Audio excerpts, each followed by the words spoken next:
Broadcasting live from sunny South Florida, this is KMA Talk Radio. Life, liberty, and the pursuit of fine cigars.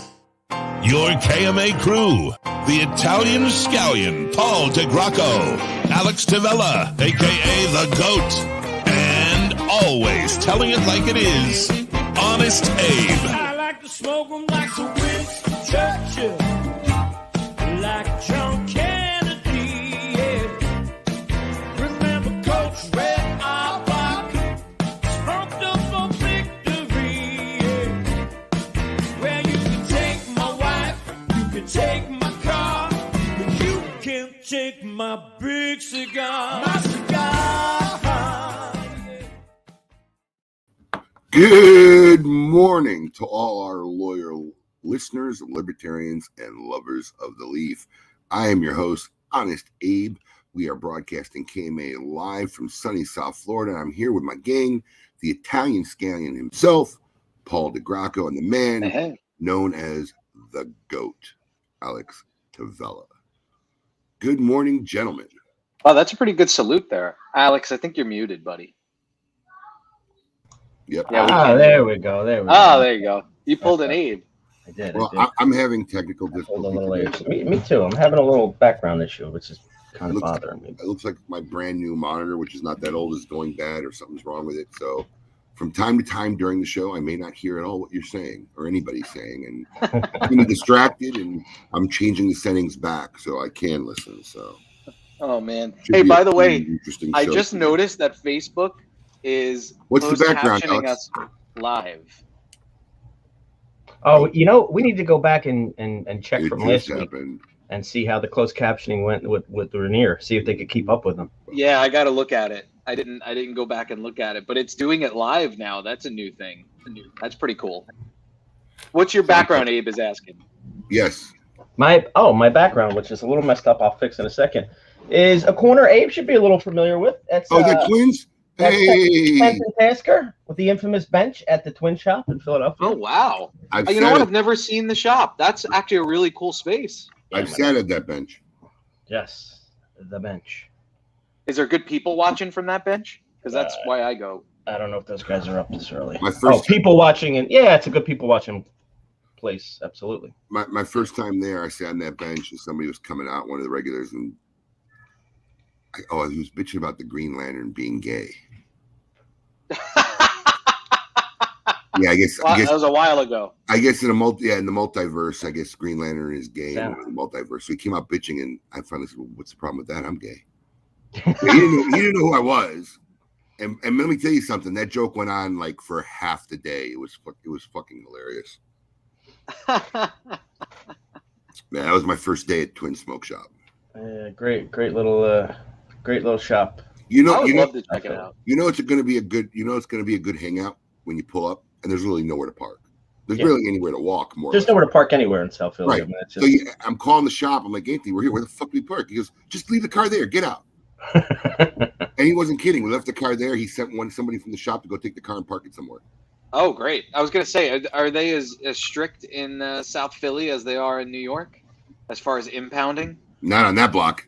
Oh, parking's awful, and think, South Philly's smaller than most places in New York, so it's just awful. It's awful. Yeah, it's a real condensed area. Double park, send the guy, park it in the parking lot of the supermarket or something. We get it figured out. I timed it one time in Manhattan. I was away from my car for 2 minutes in a legal spot, and it was impounded and gone. Like no sign of them even coming to get the car. I went in to get a cup of coffee. I was like, it'll be fine for 5 minutes. I was literally gone for 2 minutes. I came back. It was gone. What's incredible is like you see those little row houses behind me, and like right now, South Philly is insane. The property value price. So like you'll pay like $750,000 for one of those little row houses to have to spend 15 minutes fighting to park when you get home at night. I mean, a long day at work, and then you got to wait. Yeah, and then you got to drive around the block 6 times to try and park. Listen to this nerd, Chris Donnell. All right, multiverses, Marvel. They have their alternate universes, whatever they call it. Wow. You struck a nerve with the nerds. Yeah, seriously. I forget what it was called, but they have their own version of the multiverse, so whatever it is. I know nothing about any of it. I just know that my son is obsessed with Spider-Man now. So everything is Spider-Man. He wouldn't take that suit off. My mother-in-law bought him like a full Spider-Man outfit. He was wearing it this morning. He wears it all day long with the mask on. I just have to share with our audience. I had a little chat with Axel last night. Axel gave Paul probably the best compliment Paul's ever had in his life. I mean, literally, this could be the greatest compliment Paul anyone's ever given you. He said, Daddy, your friend Mr. Abe looks like you. But then he prefaced it with, he has a beard and it's bigger. I think he meant better, but maybe he may have. He's So he said you look like me. That's. Hey, Paul. I don't see it. Hold on, Paul. Let me help you out a little bit. Oh, here we go. There you go. There you go. Now all I need is a KMA hat. Here, I'll do this on my head. Paul, you had a little Mickey Mouse war this week. Alex, oh my God, Coop must have had a lot of free time on his hand. I'll be back. Can we get those pictures? Can we get both those? I'd like to do a poll, like a who wore it better on KMA. I guess we can. Yeah, let me pull them up. Yeah, Coop didn't have any shows this week, and seemed like he had a little bit of extra time on his hands, and he was posting a lot of Disney pictures. I gotta find it now. Where did he post it? In the socialite page? You have it, don't you, Alex? You have the one. I know you have to have the one. Are we looking for a Mickey Mouse reference? Yeah, no. I mean, the Coop and Paul had a little Mickey Mouse war during the week. I'd like to get a little poll of who wore it better. I may have both. I may be able to get them, actually. Yeah, if you don't, I'm having a problem with Facebook right now. So, Alex, what is up with your favorite visiting spot, the Turkish bathhouse? Are they done? I don't know, dude. I don't know. I'm getting a little nervous. Oh, they're closed? Wait, so here's a funny story. Here's a funny story. Alex has been trying to go for 3 weeks, and this bathhouse, which he's been going to for years, and he got me into last December. I got my little sauna hat and everything. Oh yeah, it's funny. So he's been bitching because like for 3 weeks it's been closed. So Alex is texting me that night. I think this guy closed down for good. I can't. Nobody answers the phone. They're not there. I'm no wonder he gave me such a good deal on that 10-pass card I made me buy last time I was there. And Alex goes, "Yeah, me too." He was selling. I know, man. He must have been selling everybody 10-pass cards at half price, like for seriously before he closed. Maybe that's why he didn't give a shit. Yeah, I don't know. They've been closed for renovations for like 3 weeks now. I'm getting a little worried. Well, and I mean, renovations. I mean, honestly, renovations in that space, if they're doing a real overhaul, could take a month plus. If that's the case. Maybe they got busted.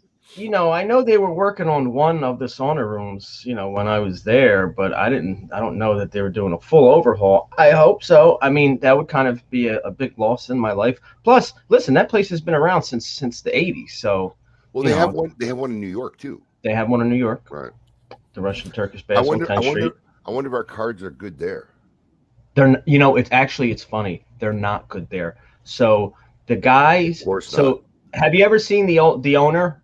Was the owner over there, the little old Russian man? Yeah, the guy you kept beating up for a shirt when I went with you. No, that's not. No, that's not the owner. That's Lewis. But he's an old man, Boris. But he has a partner at the one in New York. It's Boris and this guy Mike, and apparently they hate each other to the point where that they don't even operate together. There are Boris weeks and there are Mike weeks, and you can buy a pass there for either week, but they don't like. Really? Yeah. So I'm wondering. I don't know what's going on in Miami, but it's I don't know. I'm gonna have to maybe push Abe to put a little outdoor sauna in his yard or something. Yeah. I don't have a yard, so I need a guy with some space. Oh, there's some room at West Palm. You could just put a little bathhouse there. You got a better shot at the warehouse. Right. Oh, there you go. Yeah, you could do like an upper level one. Just a little infrared sauna somewhere. Yeah, so I don't know. I'm a little worried, but we'll see what happens. Any Disney trips this week, Paul? No, we had a very busy week here. So my son had minor surgery. The younger one, Eli, he came out fine. He came home the same day. Seems completely normal, back to his old self. But it was stressful, man. 16 months old. To do that, we were against it, but it ended up we had to do it when we did it. So we're happy we did, and here we are. That plus moving, and let me tell you, man, moving expenses are way up from 3 years ago. You know, Paul, I guess I'm gonna. I said this in the pre-show when you were talking with the Amendola guys. You just like a woe is me guy. That's your new your thing. Everything is woe is me. I'm just talking about my life. The expense, but it's been that way since I met you. Oh, you have no idea. Oh, the kid. Oh, my job. Oh, my boss. Oh, my. You ever notice? You ever realize that? Yeah. You do that a lot. Is that your shtick? Do you have a Steve? Do you have a Steve? You have a little Steve Stock in you? Well, is there a little Steve Stock in you? Maybe they don't know if the stick's any good. Maybe spending so much time, and having Steve on so much has rubbed off on him. Well, I do smoke a lot of his cigars, actually. Maybe there's something in him. Paul's got a little socket in him. I want to shout out a kudo to the Dojo boys. They're one of their Dojo projects, Sarsaparilla, dropped this week, and I have to say it is probably the cigar of the week. Oh yeah, wow, easily. The Sarsaparilla made by La Zona is probably the cigar of the week. It's really funny because we had opening order that we had just gotten in, and before we put it on sale, I think it was a couple hours before we put it on sale, I called her and said, "Do you have any more of those?" Yeah, I said, "Send me another run," because I just had a gut feeling, and that thing sold out so fast. Wow. Even double the amount. We ended up calling him and got another 100 boxes already being shipped. But yeah, the Dojo Sarsaparilla, the cigar of the week, in my opinion. Just everybody was looking for it. So hopefully that'll stay in regular production because it seems like it's got a huge following. The Sassy is back. The Sassy is back. That was the quote week. Back. Debbie Downer, pessimist Paul. Wow, here comes all the love messages. Paul is listen, it was a good week. Paul it was just very Alan busy. Rubin with a bigger beard. That's funny. Continue on for a moment, gentlemen. I have to take this. Okay. Oh, nice. I figured maybe that was Alan Rubin calling. Speaking of Alan Rubin, man, he's taken some heat, huh? In the Smoke Inn social universe. Well, Alan Rubin is trying to dish it out a little bit, but in typical Alan Rubin fashion, it backfires in his face.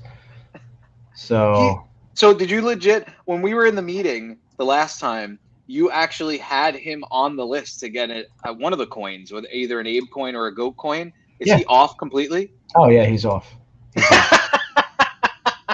He is off. He'll be lucky to get a penny. Well, if he gets a penny, he'd probably like it. He just maybe if Abe could initial it. He wants a signed $20 bill, he said. He doesn't have the balls to make bets with Abe. No, but all right, Abe's back. Oh, Abe's back. Yeah, so listen, I think it was a warehouse issue, so I knew if they were calling me, I had to answer.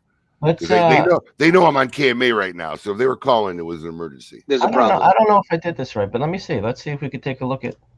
Oh, we can. There we Here go. we go. Great. All right. So here's the deal.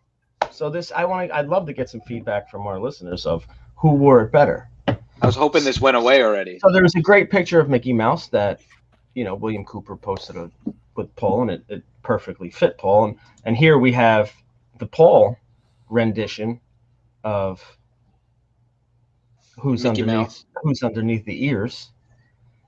And then Paul, who also had time on his hands, shot back with the William Cooper rendition of Mickey behind the mask.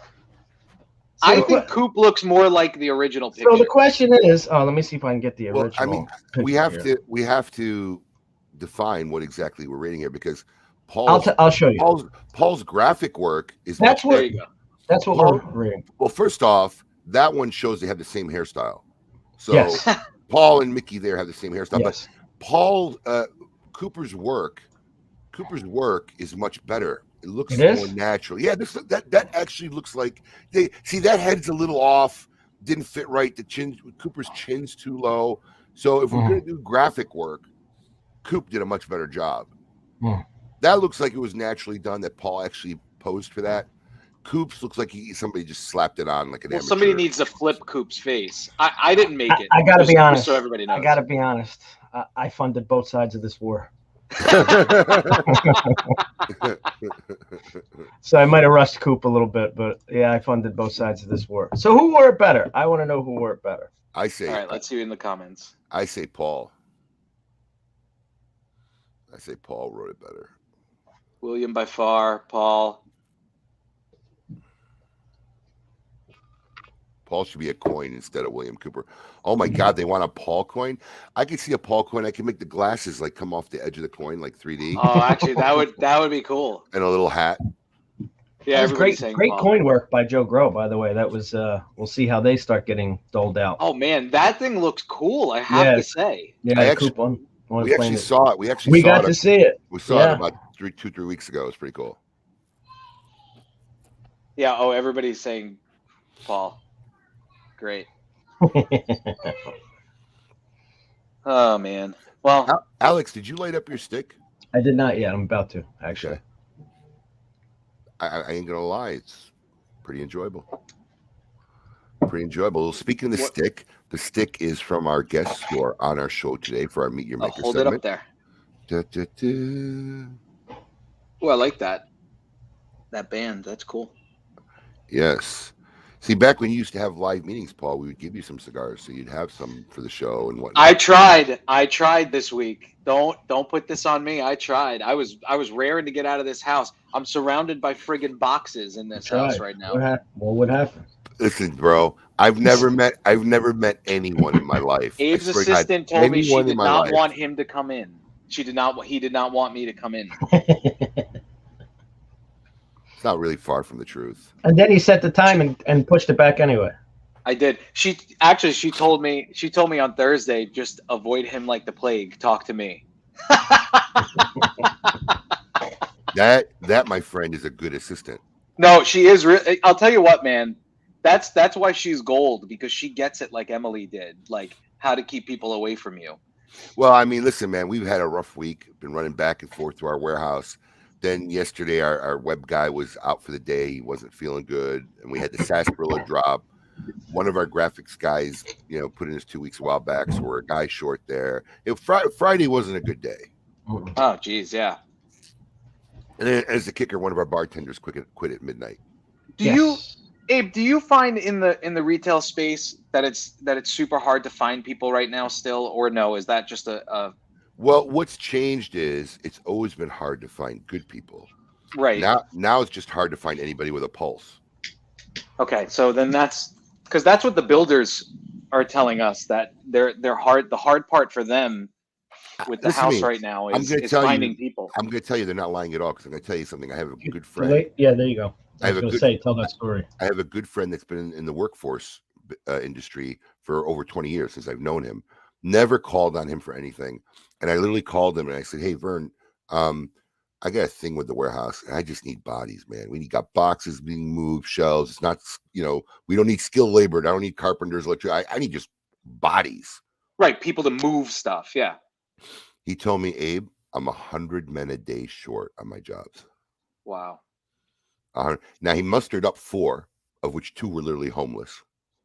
One showed up with literally homeless. There's a van that dropped them off and then picks them up at the end of the shift. And then one guy, good for him, he's working. I mean, one guy actually literally told me I'm homeless. I'm like, wow, one guy showed up with a black guy. But there's nobody out there that wants to work. It's mind boggling. They're in the same point. They're about 50% short on their workforce. And what keeps happening is teams are all working together in these houses.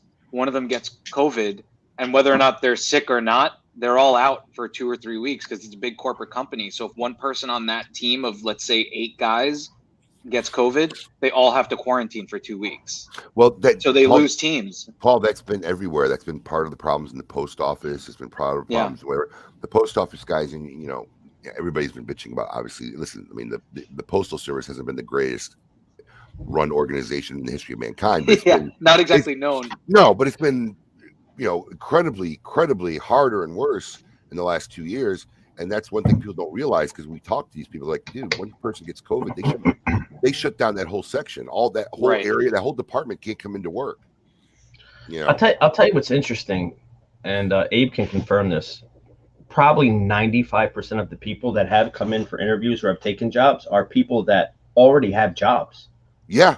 They're looking for more work. Rarely do we get somebody who's out of work, been out since COVID, but it's somebody who has a job, doesn't maybe have full-time hours and looking to fill in hours. Bartenders, floor guys, everybody. It's people already working, looking for more work.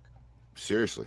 That's an interesting thing. Alex brought that up, but yeah, it's really most people who have jobs looking for more days. Which makes it tough for us because now we're trying to pencil in people's schedules around. Right, because they got other stuff going on. Right. Sure. Yep. Going to be interesting. But that being said, I was showing the cigar earlier. Fine folks from Amendola of our Meet Your Maker segment. Why don't we kick that off and then bring the boys on? Bam. We are going to right now. I want all of you to get up out of your chairs. I want you to get up right now and go to the window, open it, and stick your head out and yell. It's time to meet your maker.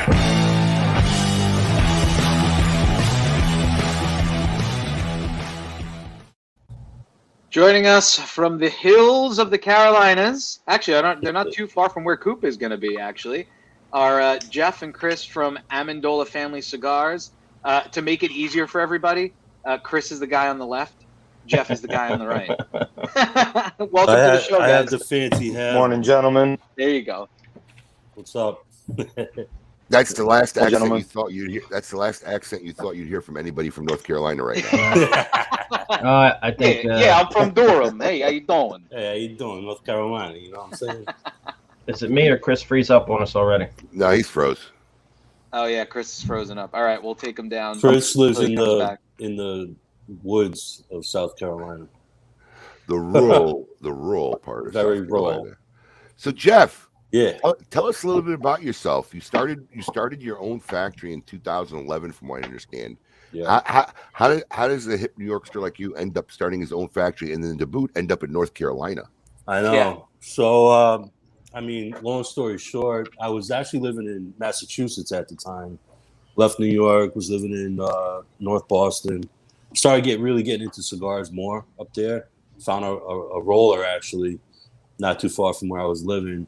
But original story, how I got to North Carolina, I followed a girl here around 2009, 2010. Broke up that first year, but I was all over the place up north, working 4 or 5 jobs, no direction, dropped out of college. I'm like, I got to go somewhere else. And I fell in love with North Carolina. I just stayed here, right? And I got hired with the Durham Police Department. So I got into the police academy. At the same time, I was doing this cigar thing because I was looking for cigar culture like I was used to up in New York. A lot of events, some factories here and there. You could find stuff like that. Down here, there was nothing. So I started doing these pop-up events. I would find restaurants or bars that would let me come set up. And I was just getting cigars to sell at that time. But I had it in my head. I'm like, look, I'm doing this thing. I'm creating a little name for myself in this area. I should make my own cigar and really tap into that market. Really. So you were doing pop-up events, meaning you were just showing up at a third-party location and selling cigars? Yeah.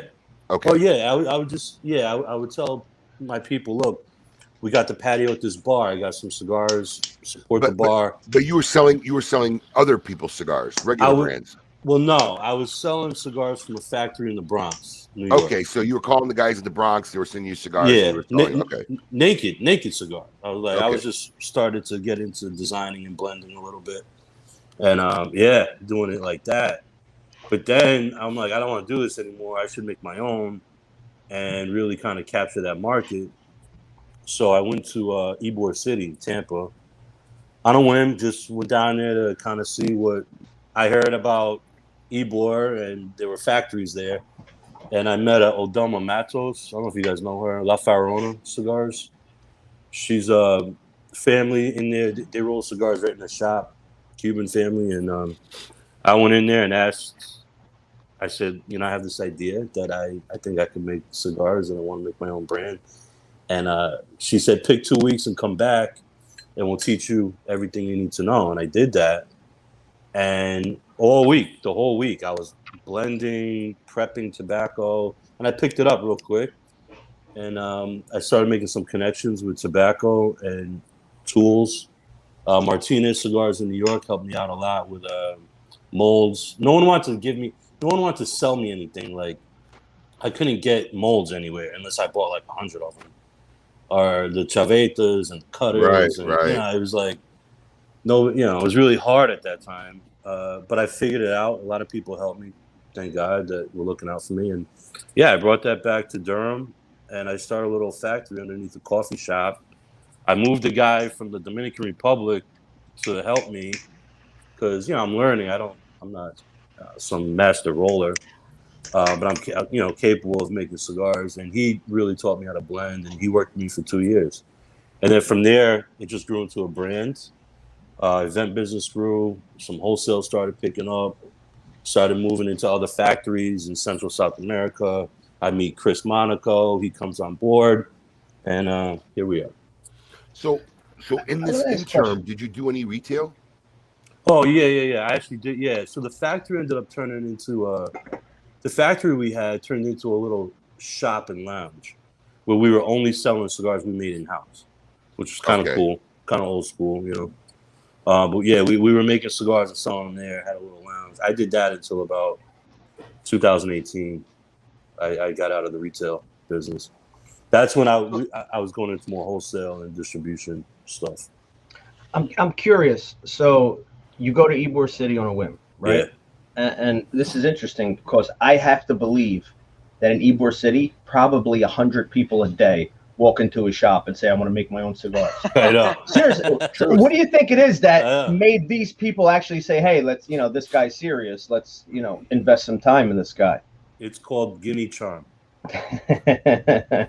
No, I don't know. I think a lot of it's relationship, right? When you meet people for the first time, I know for me, I'm very intuitive. I can kind of tell if we're going to be like people or not, like if we're going to be connected. And I think when I walked in there, it was like instant family. I'm sure they get it a lot, but I just felt like that relationship started. We sat down, we had coffee and smoked cigars, and we just hit it off like we were family. And it wasn't even about business or anything. Part of it was Odelma. She loved making cigars so much and loved the culture. I think she saw that same in me, that I was really loved this thing, and I was just soaking up all the info. Just kind of happened, nothing was forced, put it that way. I think things honestly happen for a reason, and you meet the right people at the right time, and it just works, Now I have to ask, I don't know if you could see this. I can never figure out how to work the camera, but there it is. By the way, this beautiful. This is a perfectly cut cap, by the way, because I always make a joke about people who cut like $3. I joke, I'm like, man, you just cut $3.25 off your cigar. Yeah. What's the matter with you? But this is a perfectly cut cap. This tail here. Now, is this a signature of yours, or is that something Odelma taught you? Because this is an interesting tail. That's what Odelma taught me. So when I was making cigars first, all the cigars I did pigtails. I had one.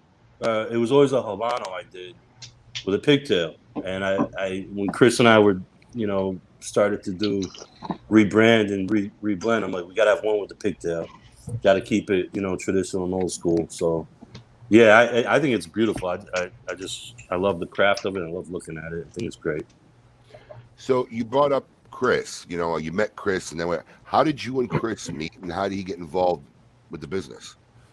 Chris and I met through a mutual friend, actually. Was that in North Carolina? Was that in North Carolina? Yeah. So now you got two guys in North Carolina. So the population just went up to 2. It doubled. Yeah, it doubled. Yeah, just like that overnight. Boom. There's actually, I spent a lot of time in Chapel Hill, the Triangle area. Chapel Hill. Yeah. I'm right around the corner. I spent a lot of time there, actually. There's actually, oddly enough, a lot of New Yorkers there for some reason, more than you would ever imagine. There's a lot. It's not odd. It's not odd. There's been a huge influx of New Yorkers moving there in the last 5 to 6 years. Paul, I was there like 10, 15 years ago, maybe even more. Oh, yeah. The ones that didn't go to Florida went to North Carolina. That's exactly what it is. Yeah. Yeah. One of my dear friends was from That's because New York. Sorry, Chris. That's because you still get the seasons. That's because you still get the seasons here. Not everybody That's wants to move down and sweat their balls off. So you could come here and you still get 4 seasons. Like the summer's a little longer, the spring comes a little sooner, but you still get winter. And but you don't get pounded by snow, so you're not dealing with that bullshit either from like up in New York. So I think it's you still get that feel of the 4 seasons here. Whereas if you go down to Florida, like it's you sweating your ass off. Cary, the town of Cary, North Carolina. Yeah.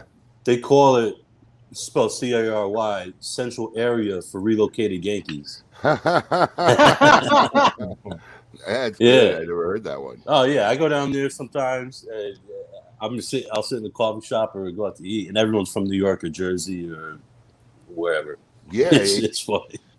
My dear friend who was from Brooklyn, who wanted me to start smoking with him, I actually met while he was in North Carolina, in 1995. Is he in the pizza business now? Yeah. No. He actually lived in North Carolina. We met in North Carolina. He lived there for about 3 years, and then he came to Florida first.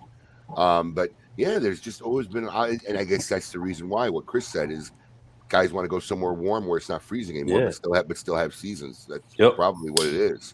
So you two got introduced by a mutual friend. Yeah. I was doing an event. I was doing an event at a country club in Charlotte area, and our boy Yanni was like, "Hey, you got to meet my friend Chris Monaco. You guys are from the same area in New York, both Italian. Same swag, same upbringing. He's like, you guys would hit it off. He's got a little man cave. Maybe we could go smoke cigars out there after the show." And I was like, yeah, it'd be great, man. I mean, if he wants to have us over, it's going to be 9, 10 o'clock at night, but we'd love to meet him. And we're going to smoke cigars and drink bourbon. So cool. And we went over there and met Chris. We hung out until about 4 or 5 o'clock in the morning, hit it off. We're like instant family. Ironically, we know the same circles up in New York, same pizzerias. We go, so it felt like home right away. But Chris was talking about how he wanted to get in the business and, love the brand ideas. I was just starting to get into more of the Italian marketing aspect, which he helped really push that forward. But it's kind of one of those things, like you said, I heard it a lot all the time. Everyone wants to get in the business, right? You meet somebody, they want to get in the business. And I was like, look, Chris seems genuine.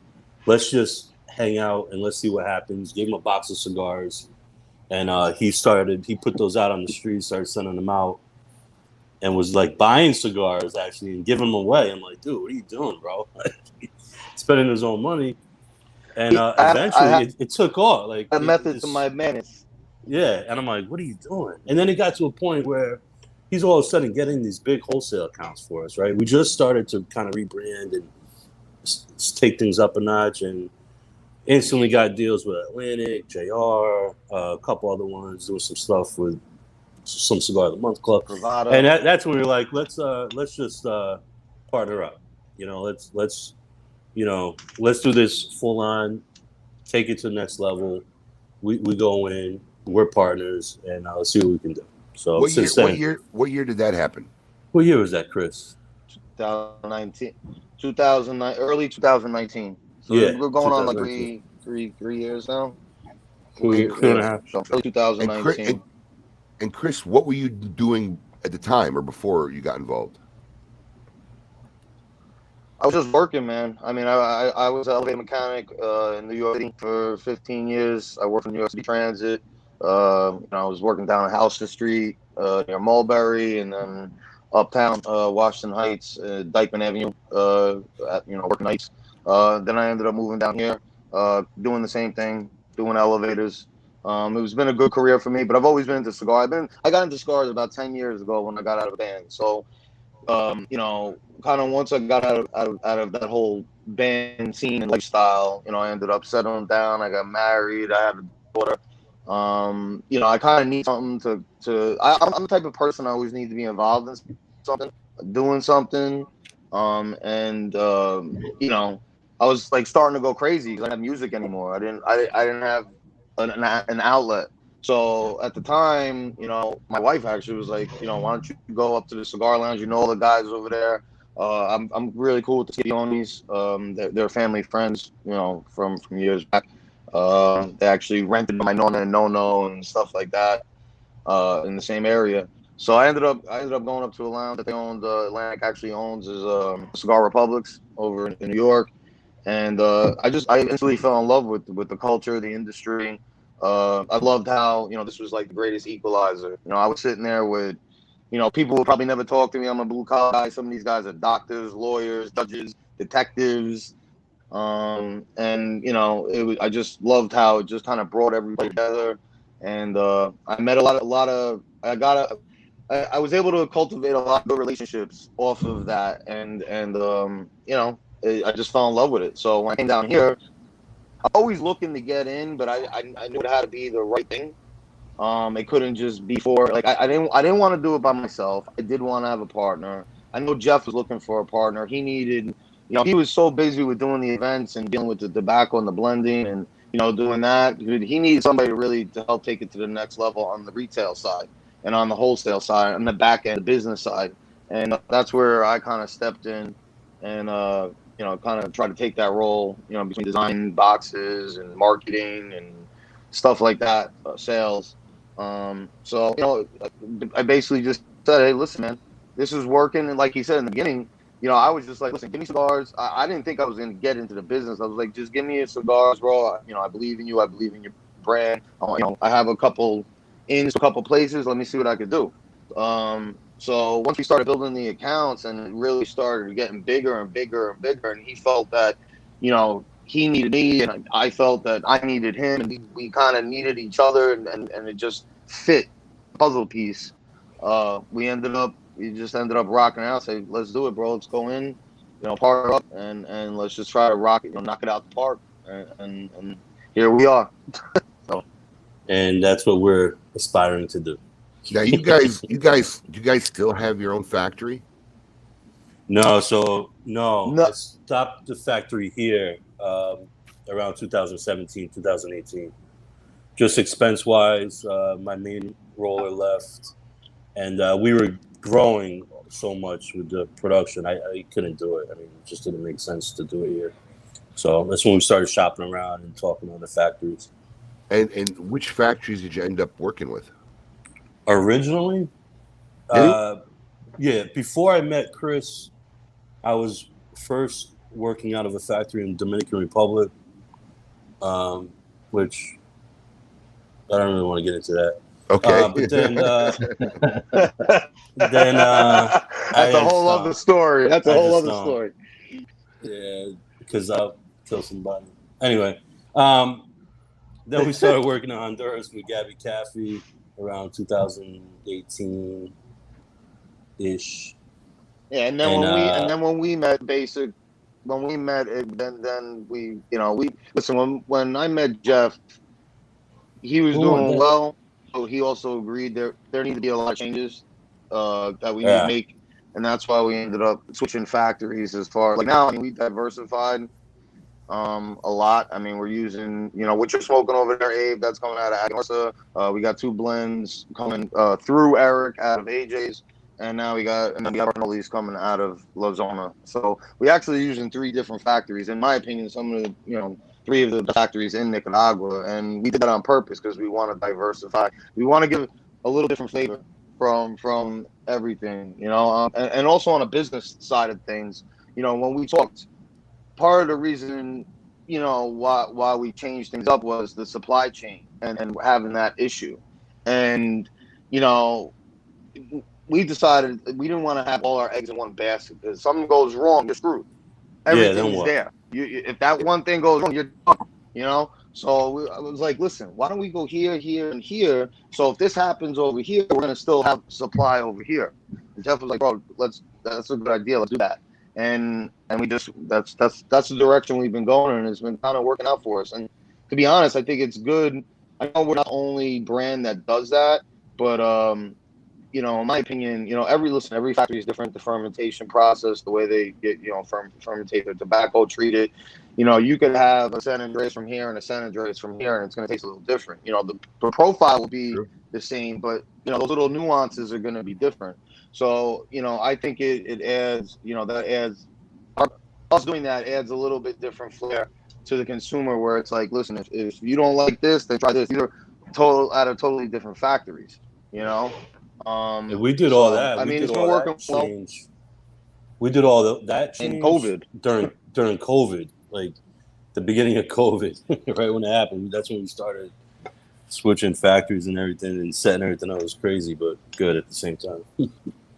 What are some of the biggest hurdles you guys have faced? I mean, because you're still relatively very new. So, I mean, what are hurdles you are facing that you didn't see coming?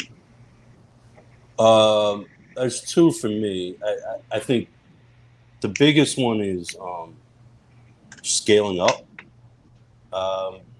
Because we were comfortable producing X amount of cigars, but then it became more popular, and all of a sudden we have to double, triple, quadruple productions. That's a hurdle, a good hurdle, but it's like, whoa, how, if we want to grow this business, we have to make more cigars, and figure that out.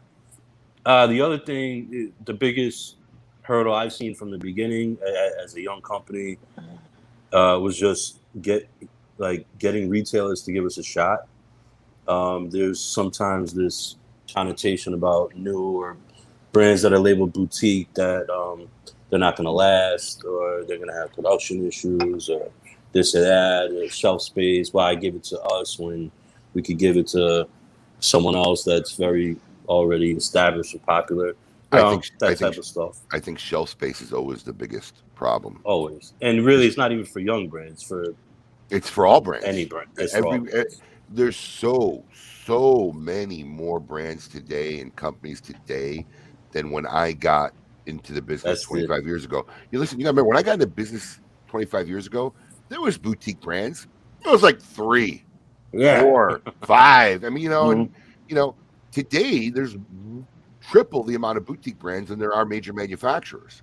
So it's just a fight of shelf space. I deal with it every week. I deal with it every week, every month.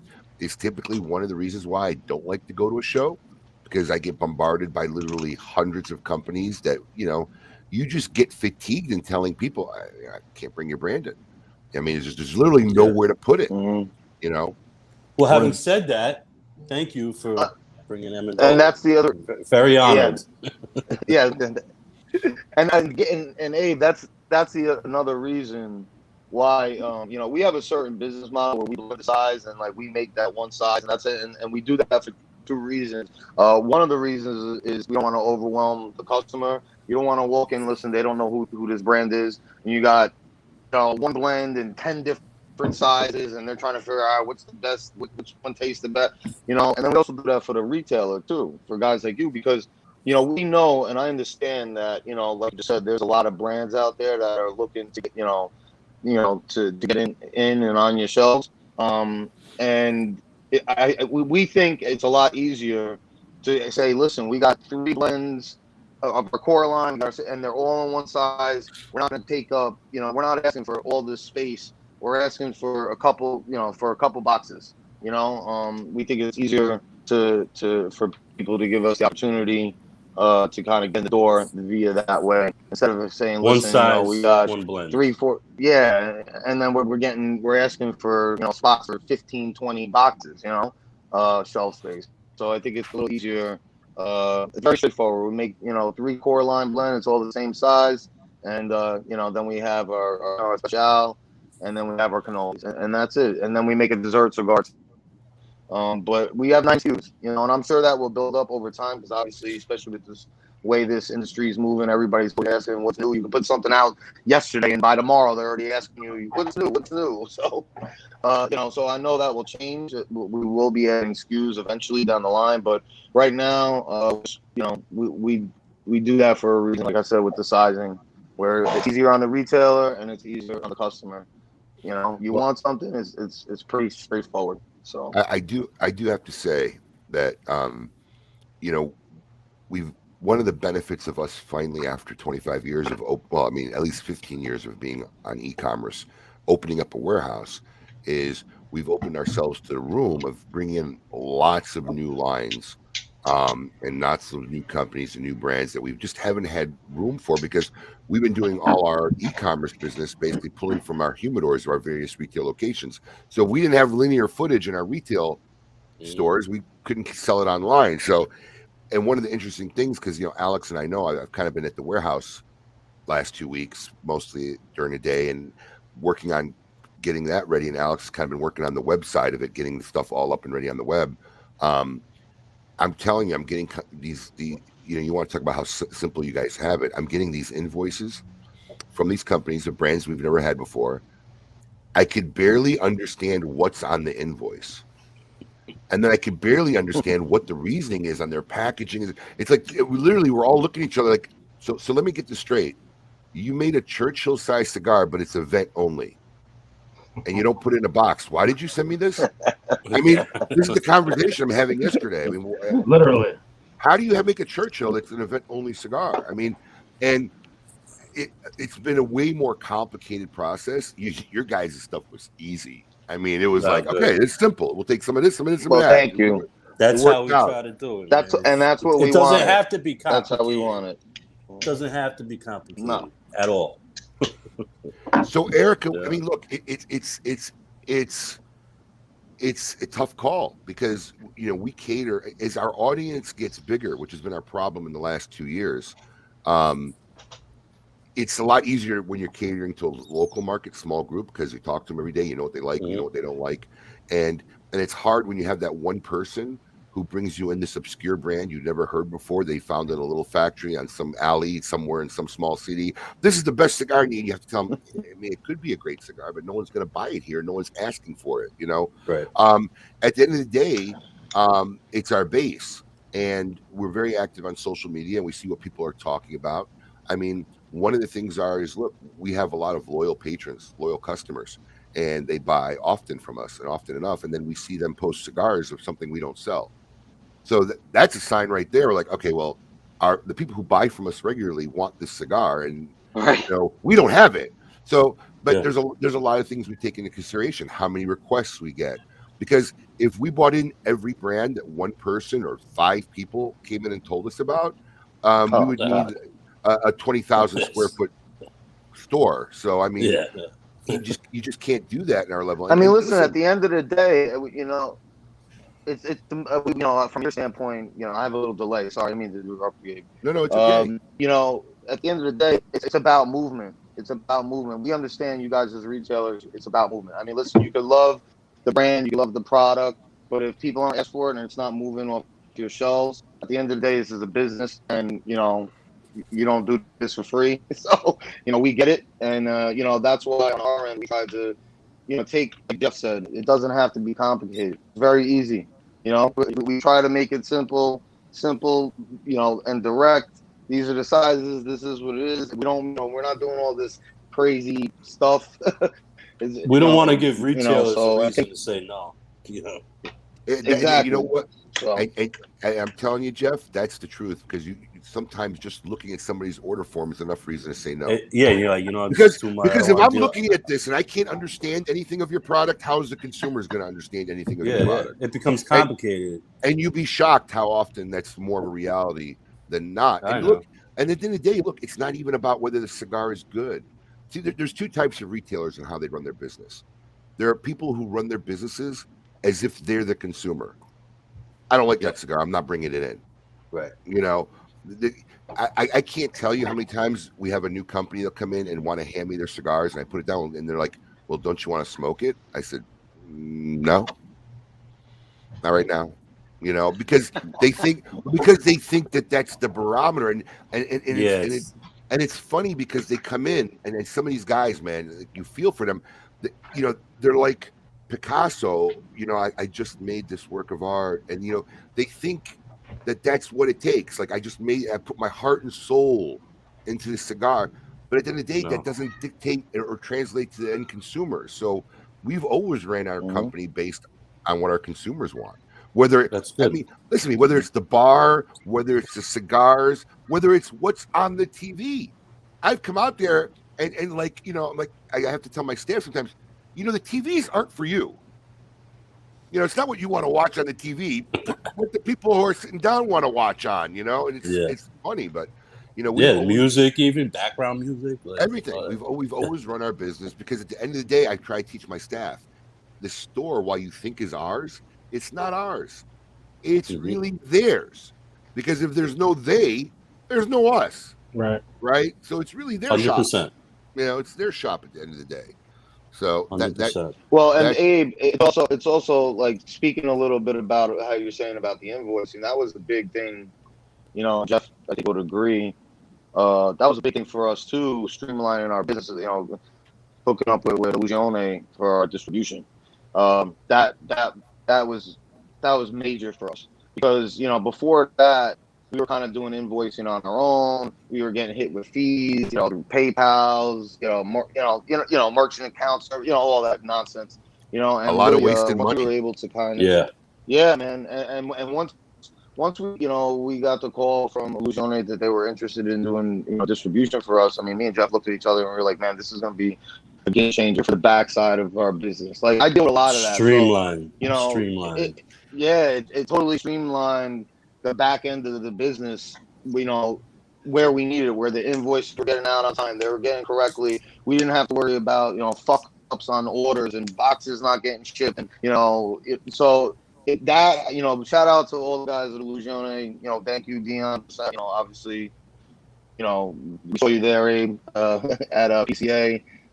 And all those guys for all that they do. Brian Matola, Howard, you know, that was a big great thing crew for us in streamlining our business. So sometimes that was a big deal. Sometimes the new guys try so hard that they end up making really weird decisions. I don't understand. I'm not going to mention names, but we received a brand new company. They took all their boxes and they put them in big plastic bags. Wait. And then they threw like a big Boveda pack in the plastic bags, which is like, in 25 years, I've never seen it.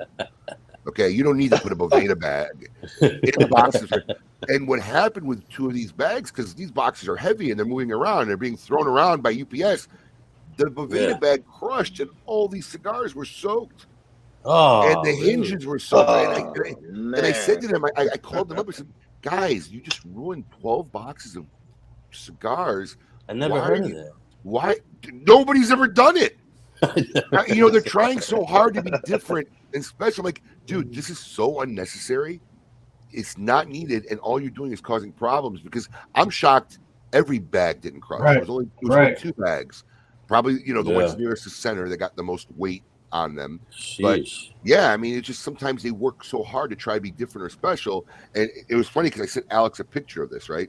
So this is the stack of our warehouse invoices that I've checked in. We still got a lot we haven't checked in. Yeah. So that's my stack. That's my stack. Alex has to enter the stack, but this bottom portion right here, let me see if I can get this bottom stack right here. These are all the fuck ups. These are all the invoices that came in errors or mistakes. So I'm entering them and filling the warehouse. Alex is updating the website and getting ready. And these are also the ones that I marked that Alex is going to have to talk to me, because when he reads their invoices, he won't have a clue of what anything is. It's a problem. Problem. It's crazy.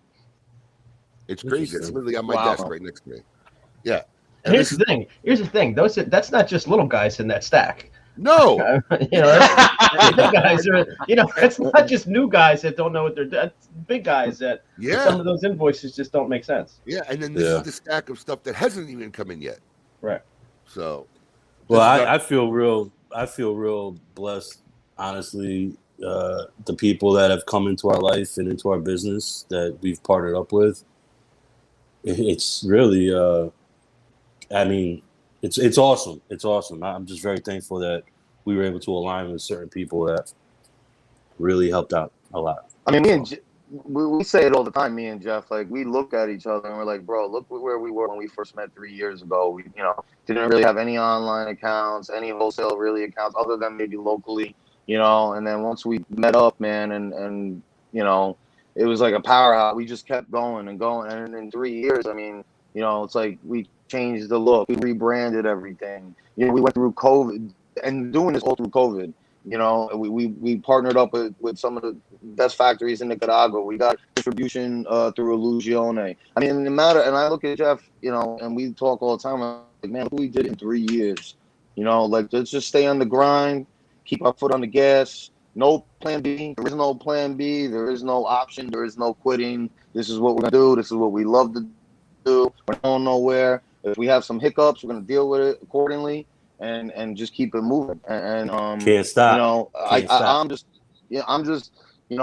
I'm just really I feel, and I know Jeff feels the same way. We're really blessed, and we're just almost in awe that we have a long way to go. Don't get me wrong. We got a long way to go. Long way to go.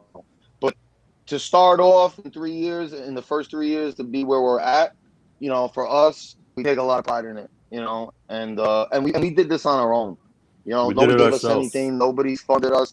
Yeah, we're self-funded. We're not in anybody's fucking back pocket telling us what we got to do, not do. We make our own decisions. You know, and it's harder that way because we've had opportunities where people, you know, maybe invest in our brand and, you know, help financially get a bigger production. I mean, you know, that's the biggest challenge you were talking about before. Like, one of the biggest challenges, especially now that we're growing, is the inventory. So I thought it would be a problem. Yeah, selling out. But selling out sometimes causes us more headaches because the retailers give us an opportunity to get in the store. And then once we get in the store, you know, if it's sold out and we don't have any inventory left because it's sold out and we're only doing smaller productions because we're a smaller company and we're self-funded, then the retailer gets pissed off. Like, hey, we love your cigars, but we can't wait 3 months for you to get more, you know?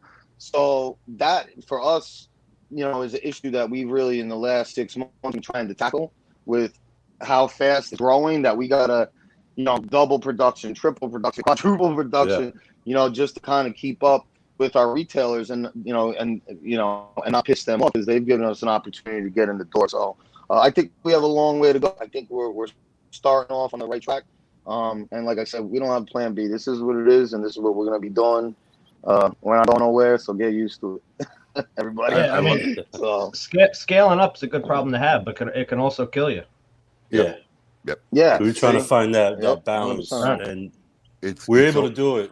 We're still doing it, but you know, it's always a treacherous time. Well, listen, guys, we got to take a short break. It's the top of the hour. We'll have more after the show. We're going to talk a little bit more about their line of cigars, also our featured segment from Avo Cigars as the record spin, and the scoop with Coop. And we also got Tail of the Tape. Got a big loaded hour number 2 coming up. Don't go anywhere. Keep it lit.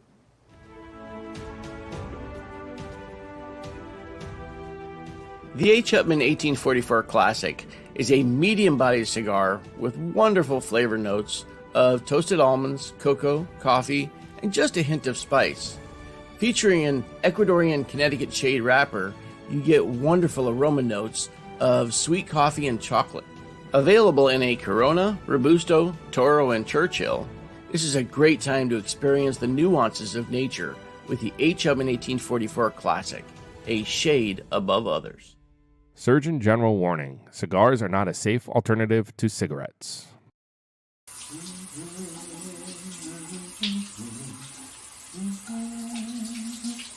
Oh, it's just you. Who doesn't love a shower sip of a good glass of wine? And our friends over at KMAWines.com, they have some great wines from Bonner Private Wines, like this Sunal from the winery that's up 8,950 feet in the air, one of the third largest vineyards in the entire world. You know, we work so hard. You gotta relax. You gotta enjoy the finer things in life. A great cigar, a really, really great wine to pair it with, and that's exactly what I'm doing here. So check out KMAWines.com. You get a discount because we know each other. We're buds. We're pals. You get a discount on shipping. You get a discount on products. KMAWines.com, and tell them that Paul and Abe sent you. I'm going to be late back to the show while I finish this and finish the shower. So, see you at KMAWines.com. Yes.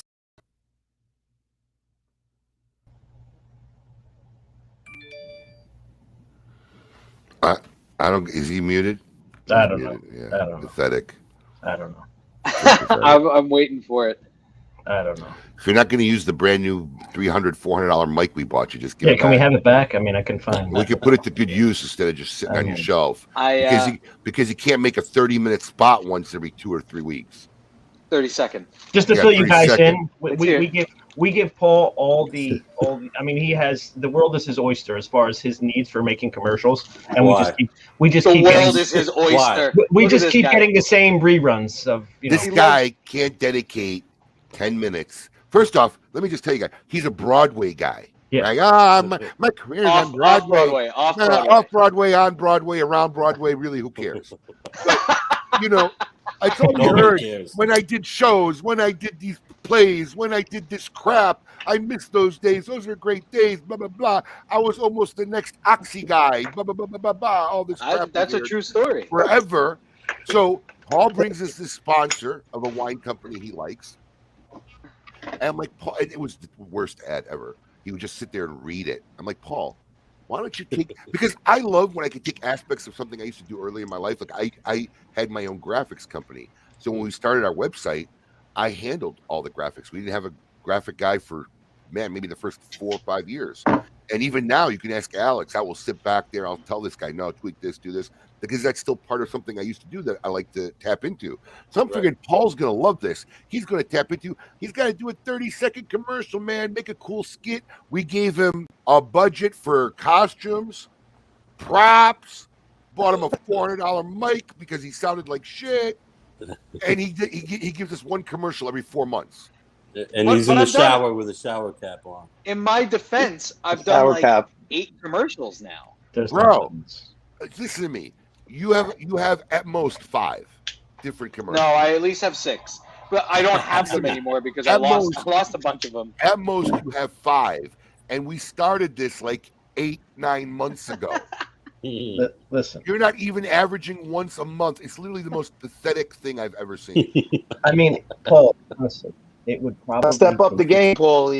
As much time to make a new a commercial as it does for me to change my green screen background every week. It probably takes the same. No, it's so not true. I gotta get. And you're overdoing. You're overthinking the whole. You're overthinking it. I gotta get my wife to do the camera work. It's a whole thing. Don't blame your wife. I'll know your wife. I will call her right now. It's a whole production. Don't blame your wife. I will call Stephanie. I will put her on speakerphone right now. Please don't. Yeah, exactly. She won't be happy that you're calling her. Oh, don't lie. She likes hearing from me.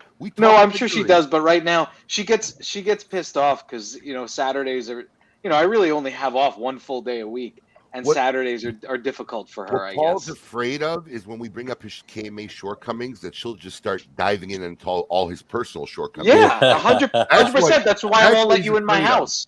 You can only take so much at one time. I'm debating. We're gonna do a whole housewarming party when we finally move into the new house. I think I might just invite Brandy and the kids and be like, "Listen, Abe doesn't want to come anyway. Don't let him come." Somehow I'm not hurt by that. Yeah, you want to stay home anyway.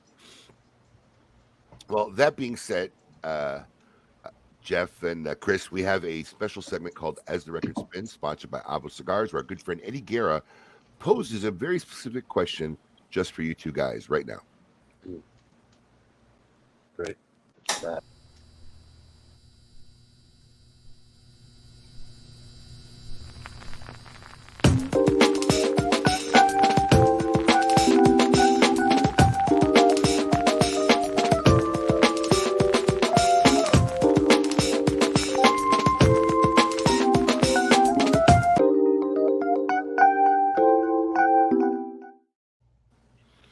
All right, gentlemen, just so you know, we do not make up these questions. They are provided to us by Eddie Guerra, so don't hold anything against us. But here's a very interesting question. We actually talked about it last week. Now, Alex spit out probably the only correct answer to this question yesterday. So there's a right or wrong answer? No. There's not, but it's the only one that makes sense. Let's put it that way. So let's see how you guys fare. I'm going to start by asking Jeff, which gives you a little advantage, Chris, because you got a little more time to think about it. But here's the question. If you could see into the future for only one day, which day would it be and why? Yeah, that was my reaction when I read it. What? Huh? What? How do you If I exactly? could see in the future, one Hold on, day. don't say anything, Alex, because we'll see if they think of it on their own. Because I didn't think of it, but Alex had like the only logical answer you could say to this question. Wait. If I could see into the future one day. Yeah, But you can only pick one day. Pick any one day you could pick in the future that you'd want To to go see. take a look and see into the future. Yeah, which day would it be and why? Yeah. All right, Chris, have you thought of anything? Huh. I mean, I know this is kind of morbid, but I probably want to see the last day of my life to see where I ended up, see where my kid ended up, see if if I turned out as successful as I want to be, who's still around. I don't know. I feel that the day that I die. That's the day that I die. Kevin just said it. Cheyenne, my dude, Kevin. Hold on, don't use Kevin Cheyenne as a barometer. That's not saying anything. No, but that's what I was thinking. Yeah. But you know what the problem? I would definitely the day that I die, the last day I'm on the earth, see You where know what the where problem? I ended up. You know what the problem with that, Chris, is that if you found that the last day of your life, you find yourself homeless in a gutter, then you spend the rest of your you spend the rest of your life saying, "What mistake did I make? Yeah. What was that one decision that led me to the gutter?" Because you don't know. Well, that's actually a more philosophical That's question. Like, would you want to know how you would die? No. Or where you would die or when you would die? Absolutely not. I don't want to know what the last day of my life is like, because then now I got to go back to the present day and live the rest of my life knowing where I'm going to die, when I'm going to die, like how I die. I could never live with that pressure. I don't know if I want to see the future of. I don't know if I want to see that. It's kind of scary. Okay, honestly, that's a fair answer. I ain't gonna lie, he's right, man. I'm not too thrilled about what lies ahead in the future these days. It could be great, but it could be really fucking scary. And you're right, especially the way we're going. So. Well, Chad, Ted, you can change it. You can only change it, Chad, if you know what led to it. But you don't know which decision ended up putting you there. So it's hard to say you can change it. You'll be in fear of it every day in your life. I'm trying to see if anybody's listed what Alex said. And Alan Rubin kind of did. Alan Rubin. Yeah. Okay. I would have seen it tomorrow for the Powerball number. Yeah. That's it. That's as far as I need to go. What else can you do? Alex put out already. He's like, yeah, I want to go into Saturday so I know what the Powerball number is. I was gonna say, I was thinking that too. Like, where can I make a lot of money? That's kind of it. That's kind of I never would have thought of that. Yeah, that's kind of it. So there's a true street hustler from Philly. Yeah. Right there. The mind of a Philly street hustler right there. Drinking his Topo. It's Topo Chico. Listen, Paul, do your job. We should be getting some kind of Dude, we should. Some kind of promotional sponsorship. I mean, it's become the official drink of Smoke Inn Socialites. What is it? What is that? Topo Chico. It's a Pellegrino. It's not. I have a Pana today, but it's a sparkling mineral water from Texas. Actually, I have to give credit where credit's due. Master Sensei and Randy Griggs put me on it, but it's like the best. I mean, really, you wouldn't. I mean, sparkling water, you think is sparkling water, but it's like the best sparkling water. I'm chasing my coffee with some club soda and lemon. Let me tell you something. Find some Topo Chico if you can find it. Because Eric has been smoking it for a while, and I always laughed. I'm like, what is this Topo he's always drinking about? Next thing I know, Alex is bringing it to the office. Next thing I know, we posted a few pictures on our Smoke Inn social page. Now, like everybody's drinking it. It's like the socialite choice. It's the fizziest sparkling water you're ever going to find. It's extra carbonated. So if you don't like that, I like it at certain times, but there's other times when I want like a Pellegrino, like a softer carbonation to it. But it's very good tasting water too. It's a great palate cleanser. I was going to say, I like doing it with Cigar because it's a great palate cleanser. Yeah. Absolutely. So I'll have to look into that. I think they're distributed by Coca-Cola, aren't they? I know they're not owned by them, but no idea. It's going to be a tough nut to crack. All right, so let's get into the nitty-gritty of things. Let's talk about the cigar and its line. Let's start with the Cremoso cigar. You got an image of that, Paul? That's what I'm smoking now. I'm smoking that too. I'm smoking one now. Is that this one? Yeah. Yep. Yes, sir. The Cremoso. Tell our listeners about this line, who makes it, and what are some of the things they can expect smoking it. Chris, you want to talk about that one? Yeah, either way, or I'll do cannolis, whatever you want to do. I don't care. So these are line. These are all coming out of Aganorsa. This is obviously Ecuadorian shade grown Connecticut. We have the Naturale, which you're smoking right now, Abe, which is Habano, and then we have the Maduro, which is Corojo Maduro. They're all Aganorsa Tobacco. Aganorsa tobacco. Delicious. Nicaragua. They all got double Corojo binders on them. And like I said before, they're all 6x52s. Now, the one difference on all three of them, he kind of pointed that out too, was the Nat has our big tail, the Cremoso is just a rounded head, and then Pearl actually has, which I believe is a 409 head. It's a little tapered. Just to makes them unique. A little differentiate. Yeah. No, but those. The Cremoso. Go ahead. The Cremoso. Since I was highlighted first, I'm not a big Connecticut guy, but I love this blend. Like this cigar, it's so complex in a sense. Like there's so much flavor in it. I smoke it now almost every morning with coffee. But I mean, it's rich. It's got a little spice. It's not your typical. No, it's very. It's not your typical. It's not your typical Connecticut, and we blended it on purpose like that. Honestly, me and Jeff went over when we were going over blends. Our first, the thing was people loved our old Connecticut, and it was the same. It had a little kick for Connecticut, and we wanted to kind of keep that going in the sense of we wanted to surprise people. Most people that pick up a Connecticut, they think it's maybe airy, boring, very grassy. Our this is Connecticut definitely a surprise. It's a surprise. It's not what you expect when you look at it. We got two different Heroes in there, so it's got some kick to it. It's very complex. It has a lot of baking spice, cream, nuttiness, but then it has that confectionery flavors that come in, like a powdered sugar or like a Nella wafer. Very complex cigar. Definitely, very creamy, and it's just not your typical Connecticut. So, for the people out there, it's like Connecticut, and actually Kevin Sheehan, who's listening, he can attest to it. It's got some pep to it. Don't sleep on it. He said he couldn't finish so it. If you're looking for something that's not boring, he said he couldn't finish it. He's telling you you can't finish the thing. I don't know if it's that strong, but it's not. It's sack up not. A little bit, maybe. It's not. It's not that. But it's definitely different. So now all the images, Paul, that you have is the core line. The Corojo Natural and the Maturo. And those, quick question. All three of those are made at Aganorsa? Yeah. Okay. Go ahead, Alex. Your Maduro is spelled with a T. Is that the Italian translation, I'm assuming? Absolutely. Yes. We did that on purpose. So that's the other thing. We did, if you look at everything on our bands, it's all Italian. We got Onore, Honor, Loyalty. It's all in Italian.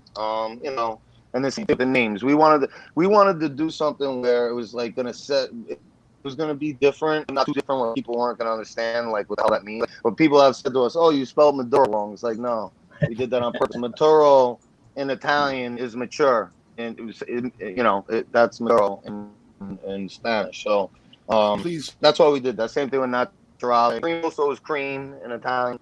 So we wanted to stick on that theme. If we're gonna do it, go all the way, right? So we did it. Please post Casey El Domani's tasting note. Oh yeah, definitely got some nice Rackles. Grilled lamb. Yeah, that might be a first for me. And I've read a lot of fucking tasting notes from people.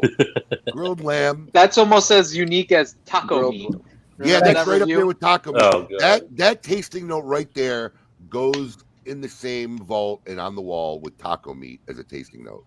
Yeah. Grilled lamb. I love having Casey around the Smoke Inn universe because everybody says that I'm hoity-toity and frou-frou and all that. This guy, his posts with all of his food and his bourbons and his different liquors and all that stuff. Yeah, he's the snob.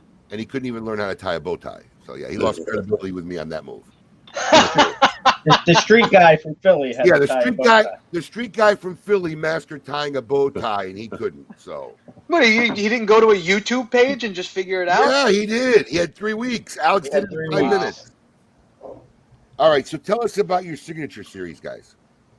The well, we have the cannolis. The original one was a box press Corona. They're all Coronas. Like we said in the beginning, we blend to size.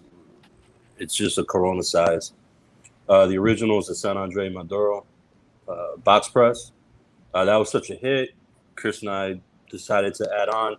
At that same time, we were also making Robustos as part of our core line. But that's when we were getting away from the having different sizes for one blend, blah, blah, blah. So we're like, let's scratch that. Let's make a line, a signature line that's just one size. That's where the cannoli kind of came into play.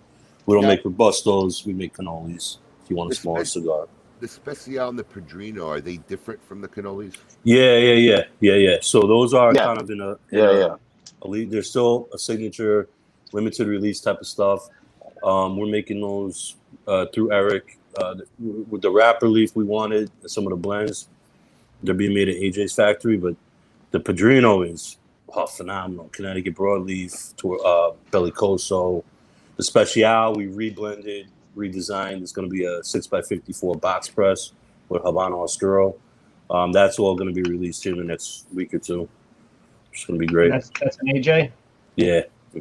Nobody does a box press like AJ. Oh, man. Listen, the cigar, I can't wait.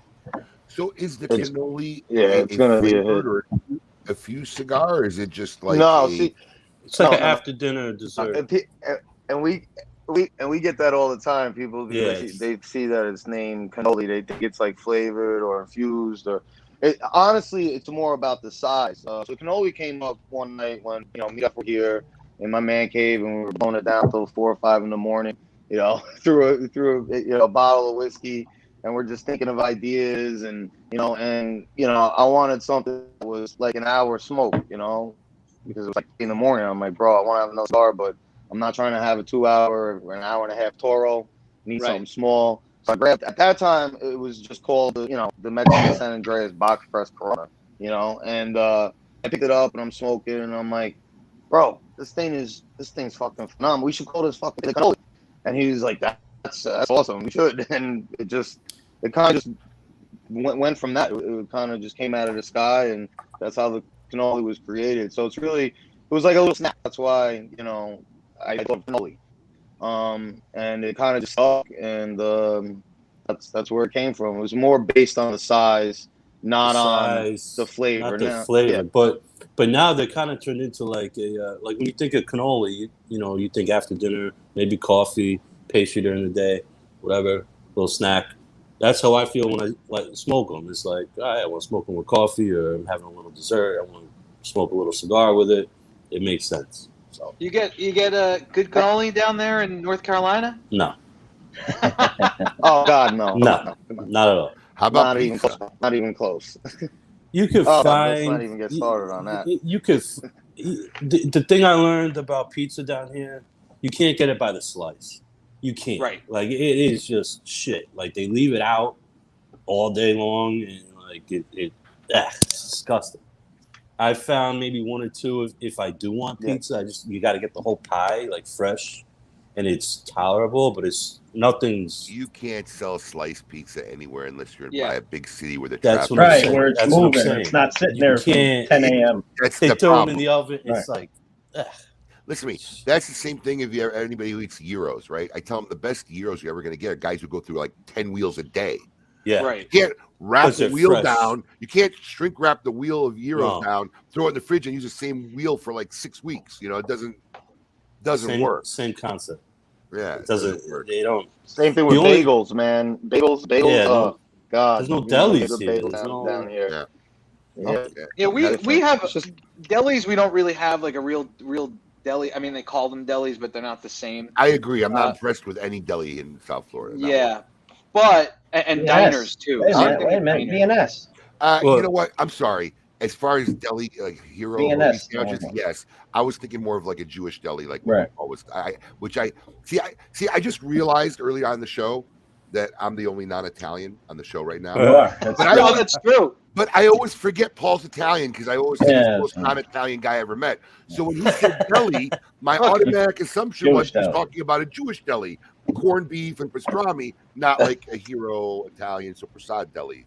It's my natural mentality when Paul talks. I'll wear my cornicello on the outside so you can Yeah, he's remember. so proud of it. What- He's so proud of it. Now, what is popping up here in my area, and it's tolerable. They're doing more like the Napolitano style pizza, like the oven. Mhm.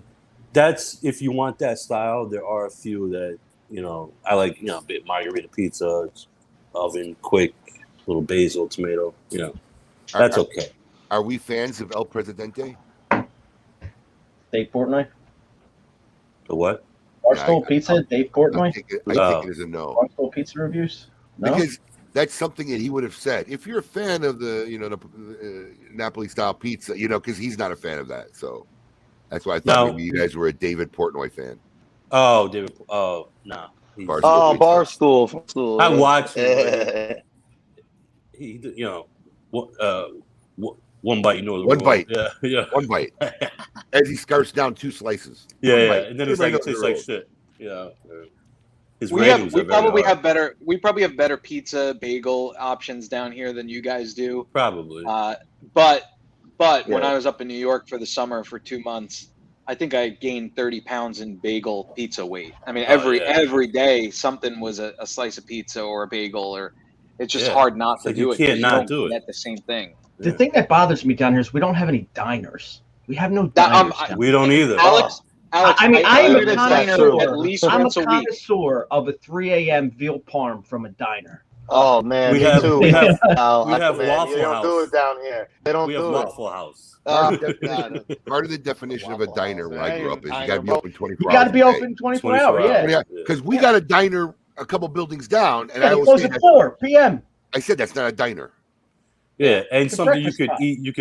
You could eat anything: steak, a breakfast A diner, sandwich. Right. You gotta have 7 the p.m. Greek- or 4 you a.m. gotta Yeah. have the Greek diners, bro.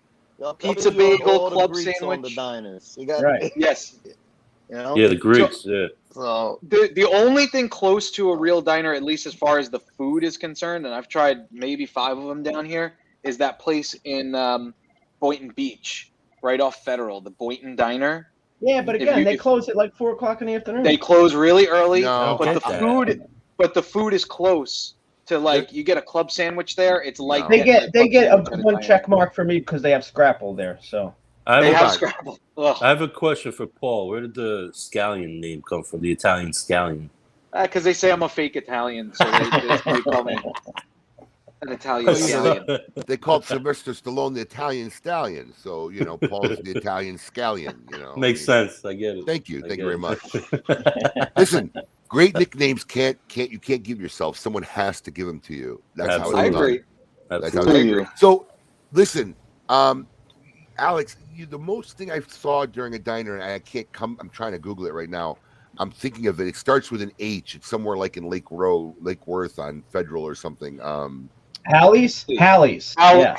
Yeah, Howley's. Howie's. Is it Howie's? Howley's. HOWLEYS. That's right. Howie's. That's That's about, close. and they're open like till 2, 3, 4 a.m. That's like Yeah. the only like close. But to a even diner. then, it's more like a fancy diner. Like they have It is. like It is.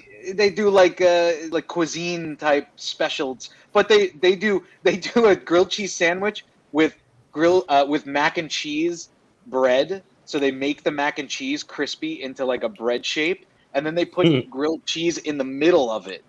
It's I mean, delicious.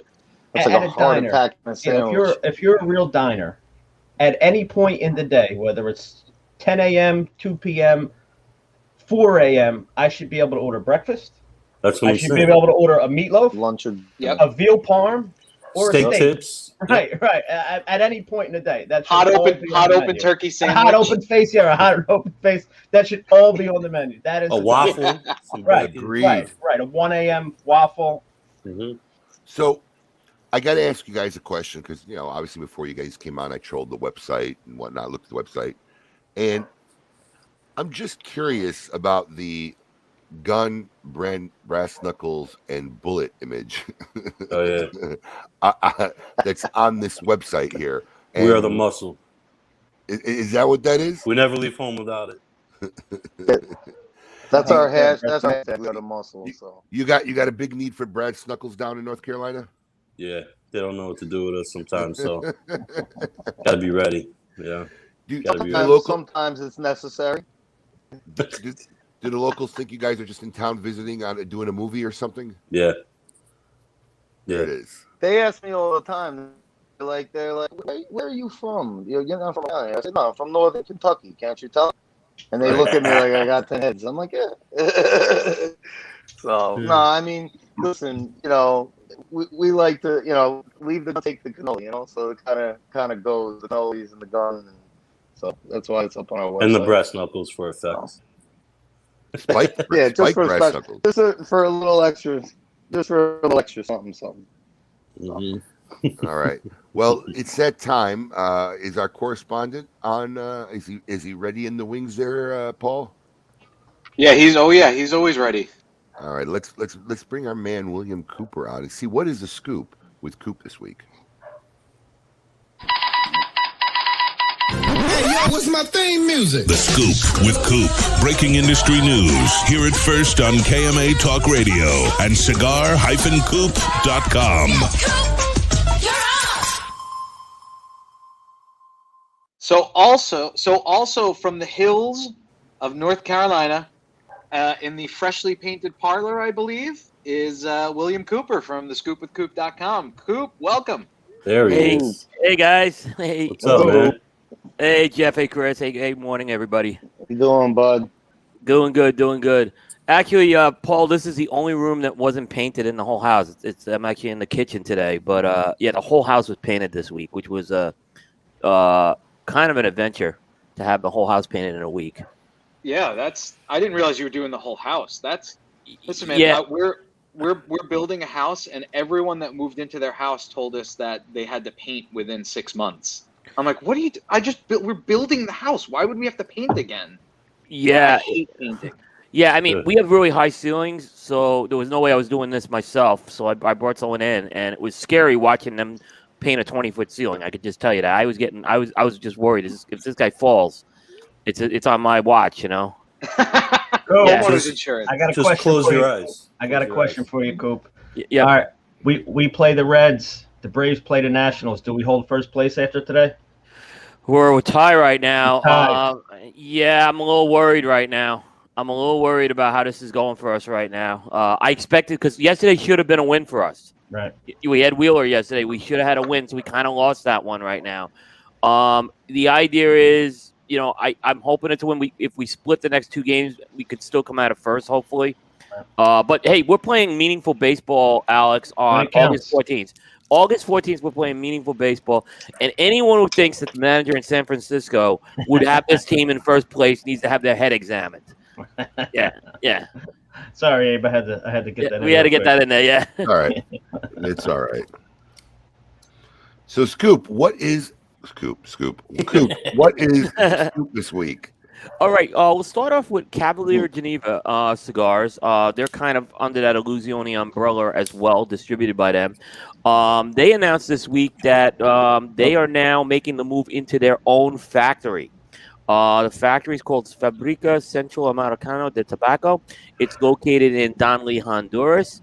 I guess they acquired a building. They remodeled it right now. And it's also going to be the headquarters for the company down in Honduras. So that move is now in effect, and Cavalier Geneva now moving into their own factory. Interesting. Yep. I thought they had a really good trade show, actually, too, those guys. Sebastian de Cope. I thought they had some very good releases this year. So they're quietly making some moves as a small company this year. It was a story. It was interesting. A story like that for a small company got a lot of attention this week on Coop. It was sometimes you can't figure that out. Is there a particular reason why I got a lot of attention on Coop, you feel? I don't know. I was still trying to figure it out. It's a good question. I mean, I know Sebastian, who's the owner of the company, has a good following, so may have gotten some spread that way. We'll see how long the story holds legs. Is kind of what I look at with a small company. Sometimes you got to see if the story is going to hold more than just be a Facebook story for a couple of days. So I think we got to see on that. Interesting. What else you got going on? It's an anniversary year for a brand that has been around and really is a game-changing cigar, and that's the Antonio brand by Hoya de Nicaragua. This week, Hoya de Nicaragua shipped the Antonio Grand Reserva GT20, which commemorates 20 years of that line. It's a 6x54 Toro, and it's in the Grand Reserva blend of the Antonio, which is a more aged tobacco blend right now.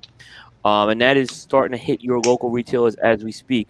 Antonio, like I said, it really was a game-changing cigar 20 years ago in terms of being that bolder, full-bodied smoke. And, it's 20 years, a long time for a brand to be around. It sure is. Yep. People don't realize, Hoya de Nicaragua was, I believe, the first factory in Nicaragua. Yeah, they would have. They're the oldest one for sure. I mean, They would have first one to export cigars to the U.S. from Nicaragua.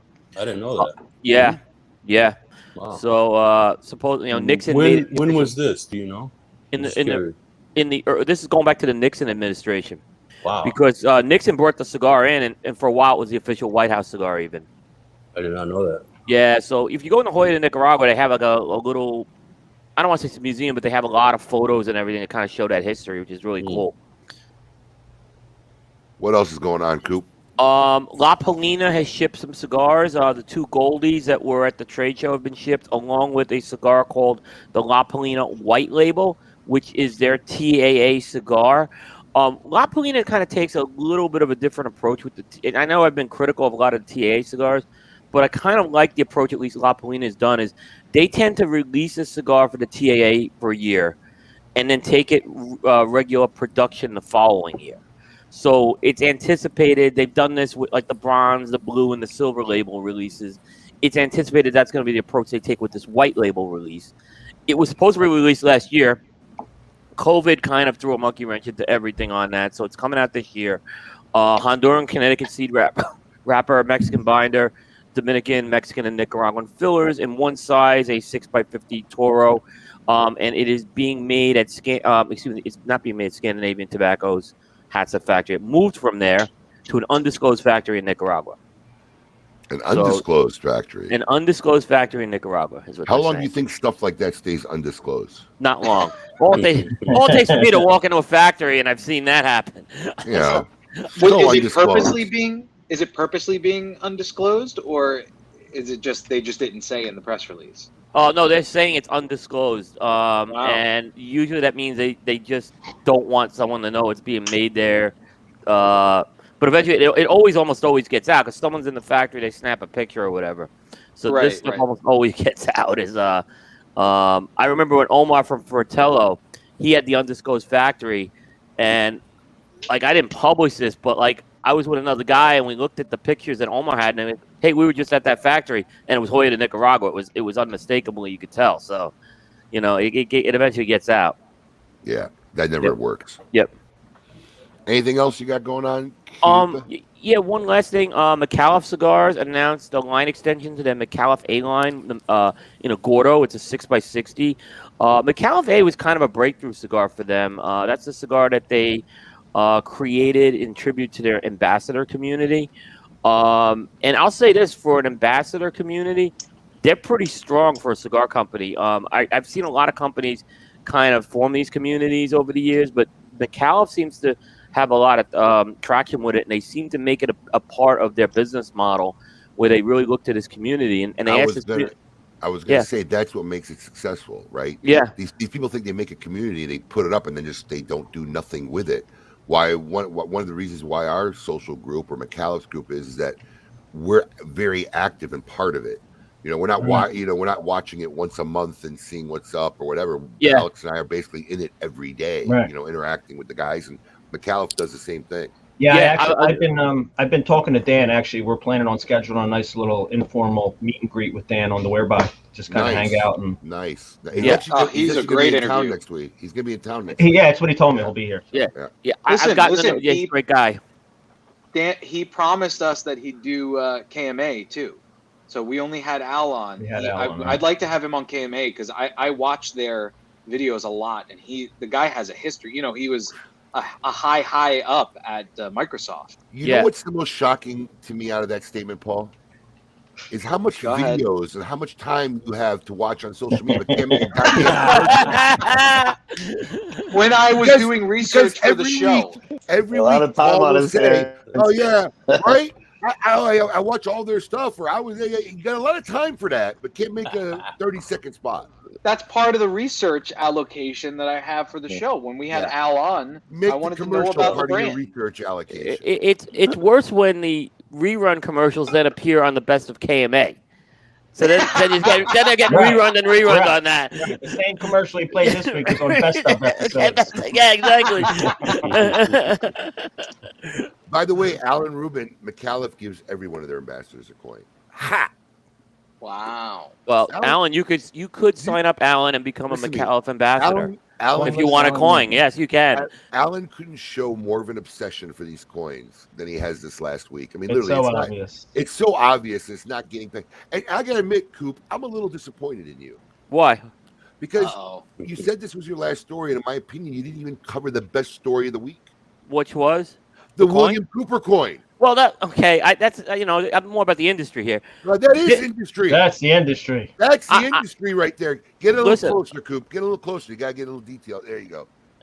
Well, you're covering your whole head, but yeah, that's the William Cooper sitting on a plane coin. Explain this coin to us. There it is. So there's a history with this. Okay, about a couple of years ago, and Alec and Bradley Rubin were doing a show with us. I started calling out the cigar industry for their airport photos. Like, they always seem like they want to tell people that they're in the airport and they want to show off that they're in the airport. But actually, wherever they're going, they never show what they're doing, right? So you get these lame pictures of people on airplanes. You get these miserable airplane selfies. They just sit there. So I started calling people out on that, right? And then, next thing is people started tagging me on their posts, which was a natural reaction. There's a gold version of the coin. I didn't see that. That's very limited, the gold one, I've been told. Yeah. So the next thing is, I said, all right, let me start awarding people for the best airport selfies, as long as they're promoting the Coop brand with it, right? So a couple years ago, Jack Heyer created this flat Coopy thing, and Dustin Prudhomme started doing some airport photography work, and I'm actually giving out awards for this thing. Well, the Drew Estate guys wanted to win it this year, so they stepped up and they created this absolutely beautiful set of coins in conjunction with Jerome Berry. I didn't know that this project was going on. I'm getting inundated with requests for these coins. And I don't have them. Okay, Joe Grow from Drew Estate has these, right? Yeah. And if I get them, if I can get some, I will give them out. I will give them out. I don't charge, by the way, for coins either. So I'm not going to sell. I don't sell any swag, but I don't believe anyone should charge for a coin. Yeah, no, I don't think for a challenge. I think we saw the coin before Coop did. We got to see like the prototype coin. We did see the coin. Yeah. Yeah, before Coop did. So these show up in the mail, and I'm like, I knew they were doing something because they were going to do something with the barn smoker. Okay. But they couldn't travel. So these guys literally drove to Miami Airport to take airport selfies from like the baggage claim area, which they can go to, just so they can qualify for a possible award at the end of the year. Alan, I already told you I wouldn't waste the postage. If they said it was free, we're not mailing you a coin. He's not. He got bumped off the list. Alan, go get a McAuliffe coin. Alan, you could get a McAuliffe coin though. Sign up as an ambassador. There you go. He'll get a coin that way. Santa Clara allows it, Alan. I do like my post. I do like my post I made of him though, singing his true feelings about coins. Anybody catch it on social? That was pretty funny. Yeah, those are funny. Those are funny. So that happened. I guess that happened on Thursday night. He was in the. I guess you guys were doing the Alec and Bradley event, or we do Alec and Bradley for the trilogy event, and then this came up. How did this coin thing come up there? And with us, I had a meeting with Joe Grow. He was actually in our office, and showed it to us. No, that was down at El Titan de Bronze. He showed us. Wow. So you saw it. So you guys. I was gonna. Alex gave away a little. you gave away a little snippet of something you shouldn't have given away. Well, But yeah, I mean, you were just down there visiting. Yeah, I couldn't remember. I couldn't remember where we saw him, but I'm like, it must have been in my office because he physically showed us one, but I forgot that's where he did it. That's where he did it. Yeah, they did a great job. I mean, they really did a good job on this. So I don't know, like, if people want a coin, you have to contact Joe Grow or Jack Heyer, because I don't have. These are all I have. These 2 coins are the only ones I have right now. You Listen, have a listen to gold me. one? To all our KMA Yeah. listeners, I was told that if you PM Jack Heyer before the show's over, they'll give you a coin.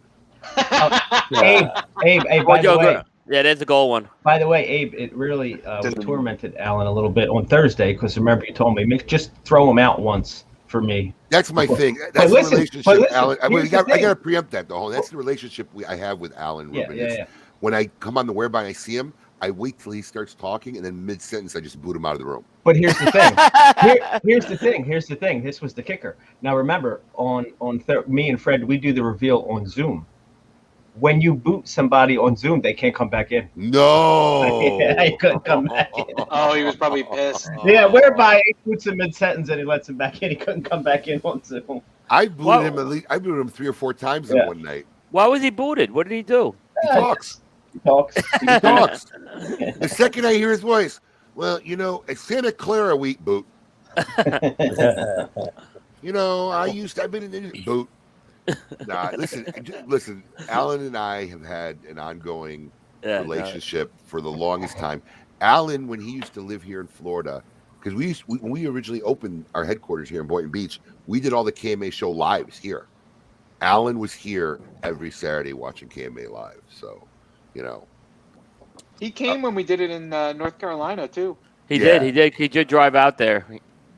So that's the fun relationship we have, and I have to commend it to him. Every time I boot him out, he's back in the room like in 30 seconds. I booted Casey Aldamani the other night. He didn't even come back. The cat came back. And actually, the joke's on us because even though that now we're not giving Alan a coin by any means, he's reveling in the airtime he's getting right now. Without a doubt. Oh, he loves it. Without a doubt. Without a doubt. Praise for Alan. Look at Michelle. Michelle, you're such a sweetheart. Praise for Alan. All right. Well, Coop, now these guys are in your backyard. How far are you guys from each other? We're close. We're actually pretty close, right? Because Jeff's a little further. Jeff's up in the Raleigh area. I think Jeff's back, Paul. Yeah, me and but Chris, you're me and pretty. Coop are You're actually pretty close. probably about a half hour, 40 minutes. Yeah. Well, Yeah. I think we're probably about a half hour away from each other. Were you in Indian land? You're in Indian land. Yeah, right? Indian Trail. Do you Yeah. I'm like 2 hours. 2 hours. Indian Trail. Yeah. So it's really COVID's been a big issue because I just haven't been going to many cigar places in the last year and a half just with the COVID stuff. So but we saw each other at the show. I met Chris at the show, and we've had him on our show a couple of times as well, and they've always done fantastic. So. Do you remember when they had their factory down there, Coop? Did you ever visit it? I remember when Jeff was kind of doing the pop-up thing, though. Got it. Yeah, so Jeff's been around for a while, and I got to say this, and I'm not saying it because on the show. What they're producing right now is really, really good, top quality cigars. I've been, and our team who went to the booths this year was very impressed with their cigars as well. So it wasn't just me saying that, but when the team kind of came out at us, and you saw what Bear said when he did that. Wow. Yeah, he was very impressed with that. So, like I said, those are great cigars. And we appreciate all the support you on the platform and giving us, a chance. Same thing with you, Dave, everybody here. We just want to thank you guys for giving our brand some exposure, giving a smaller brand like us time of day and listening to our story, giving us the platform. All of you guys, Coop, you guys over at Smoke Inn, for believing in us and believing in our brand. And we're not going to let you down. We're working hard every day, to make this brand better. This is a marathon, it's not a sprint. We say that all the time. But we did want to thank you, all you guys for all support, especially over the last year. So thank you very much for that. Anytime. I saw Nick's made two comments. I'm not. I know the cigars are available online in Boynton. I'm not sure they're in West Palm. If they're not, just let Anthony or somebody over there know. They'll get them down there for you. He also mentioned Smoke Inn Late Night because those were fun, but we don't own that location anymore. But you want to know what, Paul? I'm thinking we should pick a slow night during the week in Boynton and just do a KMA Late Night one night. If you could pull I would love it. If you could pull yourself away to do a 2-hour show at night. Yeah, listen, man. The KMA Late Nights were. Well, our first guest was Terrence Riley, I think. I think our first guest was Terrence Riley, and we did another one with Eric. We did another one with Eric. Yeah. Well, I would love to do it. It was fun. We can put something like that together. Yeah, probably after Tampa. Yeah, we'll pick a slow night. We'll pick a slow night here, and we'll prop up something, and we'll do a little shindig and see how that goes. Yeah, those are fun. Those were fun. Maybe we'll try to coordinate it with one of Coop's trips. That would be awesome. Coop, do you have any trips? Now here, Coop, you took the lockdown very seriously, and obviously now there's been news this week. I'm surprised you didn't cover it. That DE 25 got canceled, but then Cigar Fest got canceled. Well, we left that Cigar Fest. That was the last time I was gonna hit too. Yeah, Cigar Fest was canceled. It wasn't a big surprise. The interesting thing about that there's kind of two explanations I'm hearing for these events getting canceled. DE's was more about safety and health protocols. The Cigar Fest one was like, hey, we can't have this because of the regulations. So so it's kind of two schools coming out. Hold on. Which regulations are you talking about? Well, they're talking about masks. Okay, masks. Which that could make sense too. If they're forced to have masks at their event indoors, how can you have an event without smoking? So I mean, I understand it.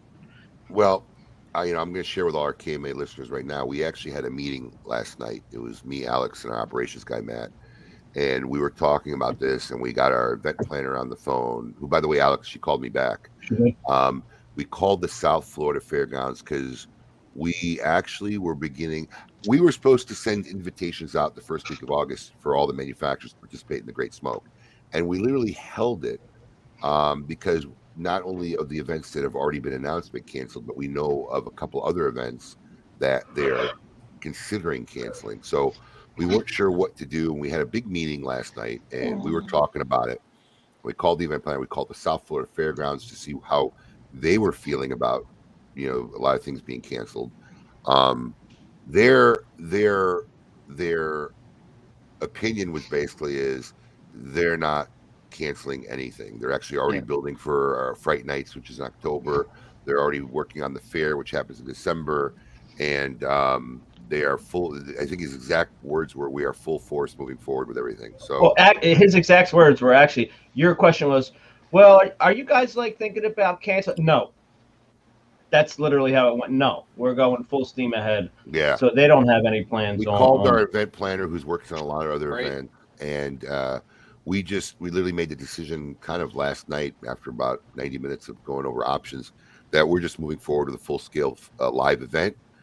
We see no reason why it can't be done. It's an outdoor venue for the most part. I was just going to say, that's what's going to save you. Very early. And because this year we're doing, once again, an unprecedented thing, never done before, a live, virtual, simultaneous component thing, we kind of decided December would be the point where we literally have to make a decision whether we switch it to full virtual or not if the world just goes haywire in December.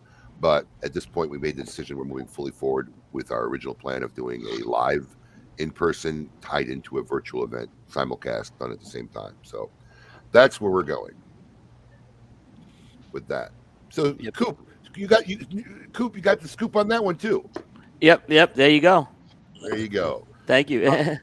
All right, it's that time. One of our favorite segments at the end of every show is Tale of the Tape, where our man William Cooper and the GOAT discuss the top 10 of whatever topic is that season. And this season, it's pro wrestlers. So it's time for Tale of the Tape.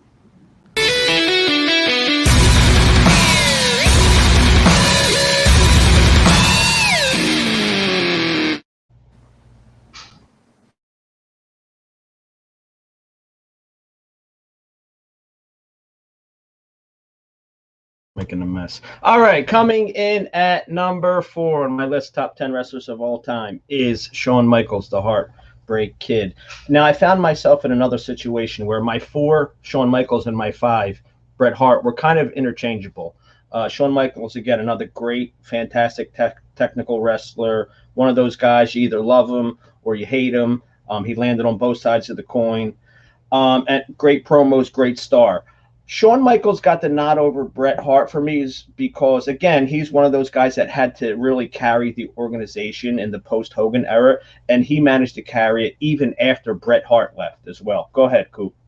Well, okay, and I had Shawn Michaels ahead of Bret Hart on my list too, but a little lower down.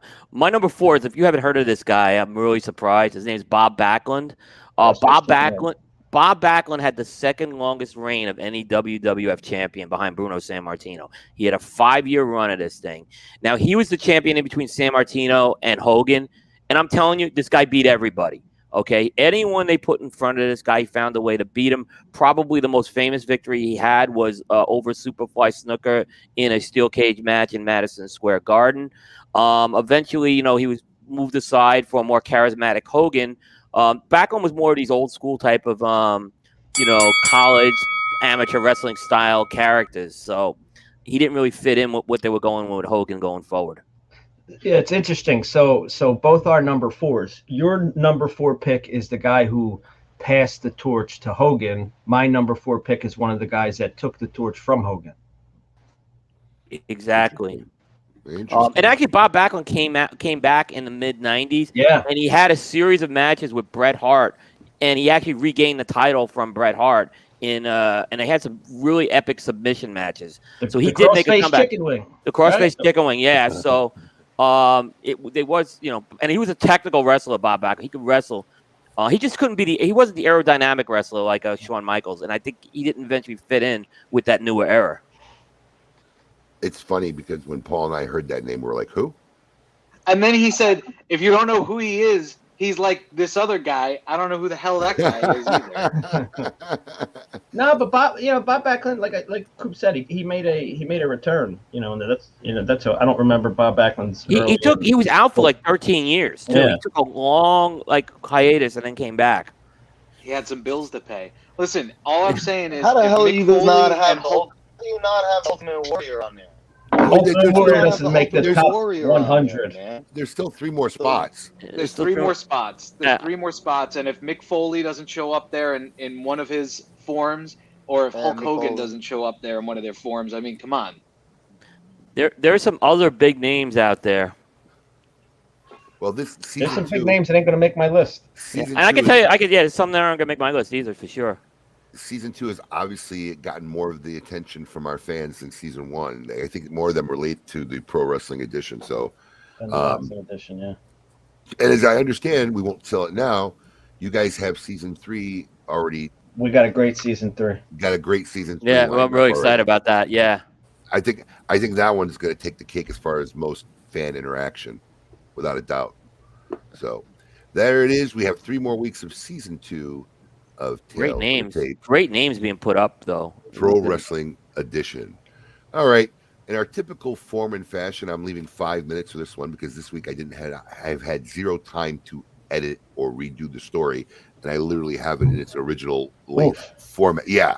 And I haven't had time to look at it or edit it or do anything, so I have to read this now full length. So I'm leaving more minutes to get this done. But in our typical fashion, ending every Saturday morning here at KMA Talk Radio, it's time to see who belongs in a Cigar Insane Asylum.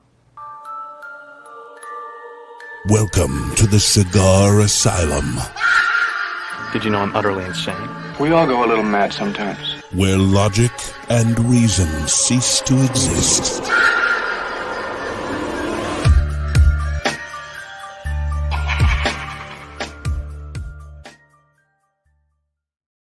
Now, I'm just curious, Paul, before I start reading, because obviously I've been out of the headquarters for most, probably been at a warehouse all week, last week, this week.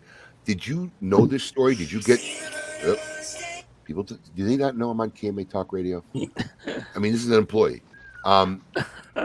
Did you get a link to this? Okay, because it says there's a video of this. I would have loved to have seen. Oh, I knew nothing about it. Yeah, we could have prepped it. Yeah, I would have loved to have seen a video of this. If we find it later, let's post it because I do want to see it. So this week's Cigar Insane Asylum. Man duct taped to seat after allegedly groping flight attendants. An aggressive passenger on Frontier Airlines flight was duct taped to a seat after allegedly groping 2 flight attendants and assaulting another. Cell phone footage obtained by WPLG shows flyer Maxwell Berry, 22, being duct taped to the back of a seat on Saturday's Frontier flight from Philadelphia to Miami, where he was arrested by waiting cops on 3 counts of battery. The video shows Berry scuffling with a male flight attendant and yelling profanities while sitting in a window seat. An arrest report alleges Berry ordered 2 drinks and then asked for another one before brushing his empty cup against the backside of a female flight attendant. The flight attendant told Berry, "Do not touch me," before he started to complain about his gum wrapped in a napkin, as the arrest report shows. Berry proceeded to spill his new drink on his shirt, prompting him to go to the bathroom and come out shirtless, according to the report. He then walked around the plane for roughly 15 minutes before groping the chest of 2 flight attendants. He came from behind and put his arms around both of them and groped their breasts again, the arrest report says. Berry later punched the female flight attendant who was asked to watch him following the in-flight chaos. Another passenger who recorded Berry being duct taped to his seat said he was aggressive and attacked the male flight attendant without warning. "Help," he kept screaming as duct tape was being applied to his face. To his face. I gotta hope there's footage of this. Guy's a beast. I'm telling you, they applied duct tape. There to is. his I face. saw that. I saw that. They taped. I They saw it taped too. over his head. I saw it. They taped his Oh head my to the God. The back. head to, like, the head I wrap. saw that. Berry of Ohio later calmed down as the flight attendant prepared to land. Frontier Airlines said that a passenger made an inappropriate physical contact with 2 flight attendants and assaulted another one during the flight. As a result, the passenger needed to be restrained, and the flight landed in Miami and law enforcement arrived. The 3 flight attendants involved have been placed on paid leave. Wow, I wish somebody would grope me. Yeah, you get a free vacation. Yeah, So this was paid one I leave. sent to her a couple weeks ago. So I did know it. So I had the link right away. Pending an investigation which is in line with the event of this nature. You, Mr. Berry, are without a doubt this week's inductee into the Cigar Insane Asylum. I'm just glad that they mentioned that Barry is from Ohio. My Right? people do not have to take this loss. he flew out of Philly, but he was from Ohio. Do You have the link? Do you have the link? Can we put up the footage? Do you have anything? I can't put up the footage because it takes rendering and stuff. All to right, get it Why don't you on. just screen share it? I posted the on link. YouTube. Oh, Paul. So there's a reason why I can't do that, Alex. But if you want the link and you can do it, that would be fine.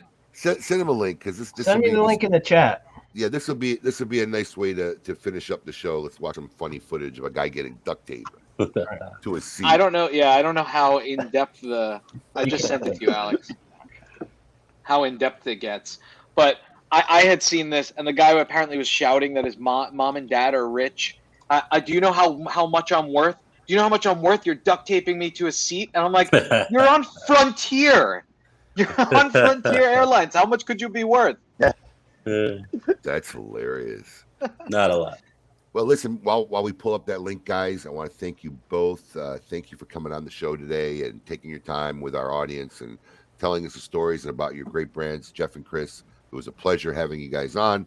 We look forward to having you on again. Yeah, Coop, thanks for having us. as always, thank you for your deep insight of stories and what's going on in the cigar industry this week. Always a pleasure. And next week, we have, very interesting, Scott Pierce of the PCA. Be interesting to see where he's at after a lot of time for people to talk about the PCA show this year. Maybe we get some insight on some thoughts or ideas of where they're headed. I'm glad he came in. He's coming on. That's awesome that he's coming on. He doesn't seem to be the type of guy to duck anybody, so he said yes, absolutely, right away. And honestly, I've been one of the more vocal people of what's going on with the PCA and trade show. So I mean, he knows he's going to get a barrage of questions and stuff. So it should be a very interesting show next week with Scott Pierce. All right, you ready to play this thing? I'm ready. Let's go. Let's see this footage here. That might not work. Frontier Airlines flight from Philadelphia to Miami turned violent. A man is under arrest accused of assaulting a male flight attendant and inappropriately touching 2 female flight attendants. A passenger's cell phone captured that outburst, which turned physical. He started to get aggressive and then basically attack the male flight attendants. 22-year-old Maxwell Berry was arrested on 3 counts of battery. The police report said Berry groped the chests of female flight attendants and had several drinks while on the flight. He was duct taped to his seat until the flight landed and police handcuffed him. Oh, I got to find footage of that duct taping, man. I got to see that. All right, everybody out there, thanks for joining us on another Saturday morning. We hope we entertained you, informed you, and had a good time. We will catch you guys all next week, but until then, keep it lit. Well, wait, hold on. I'm not I got it, Paul.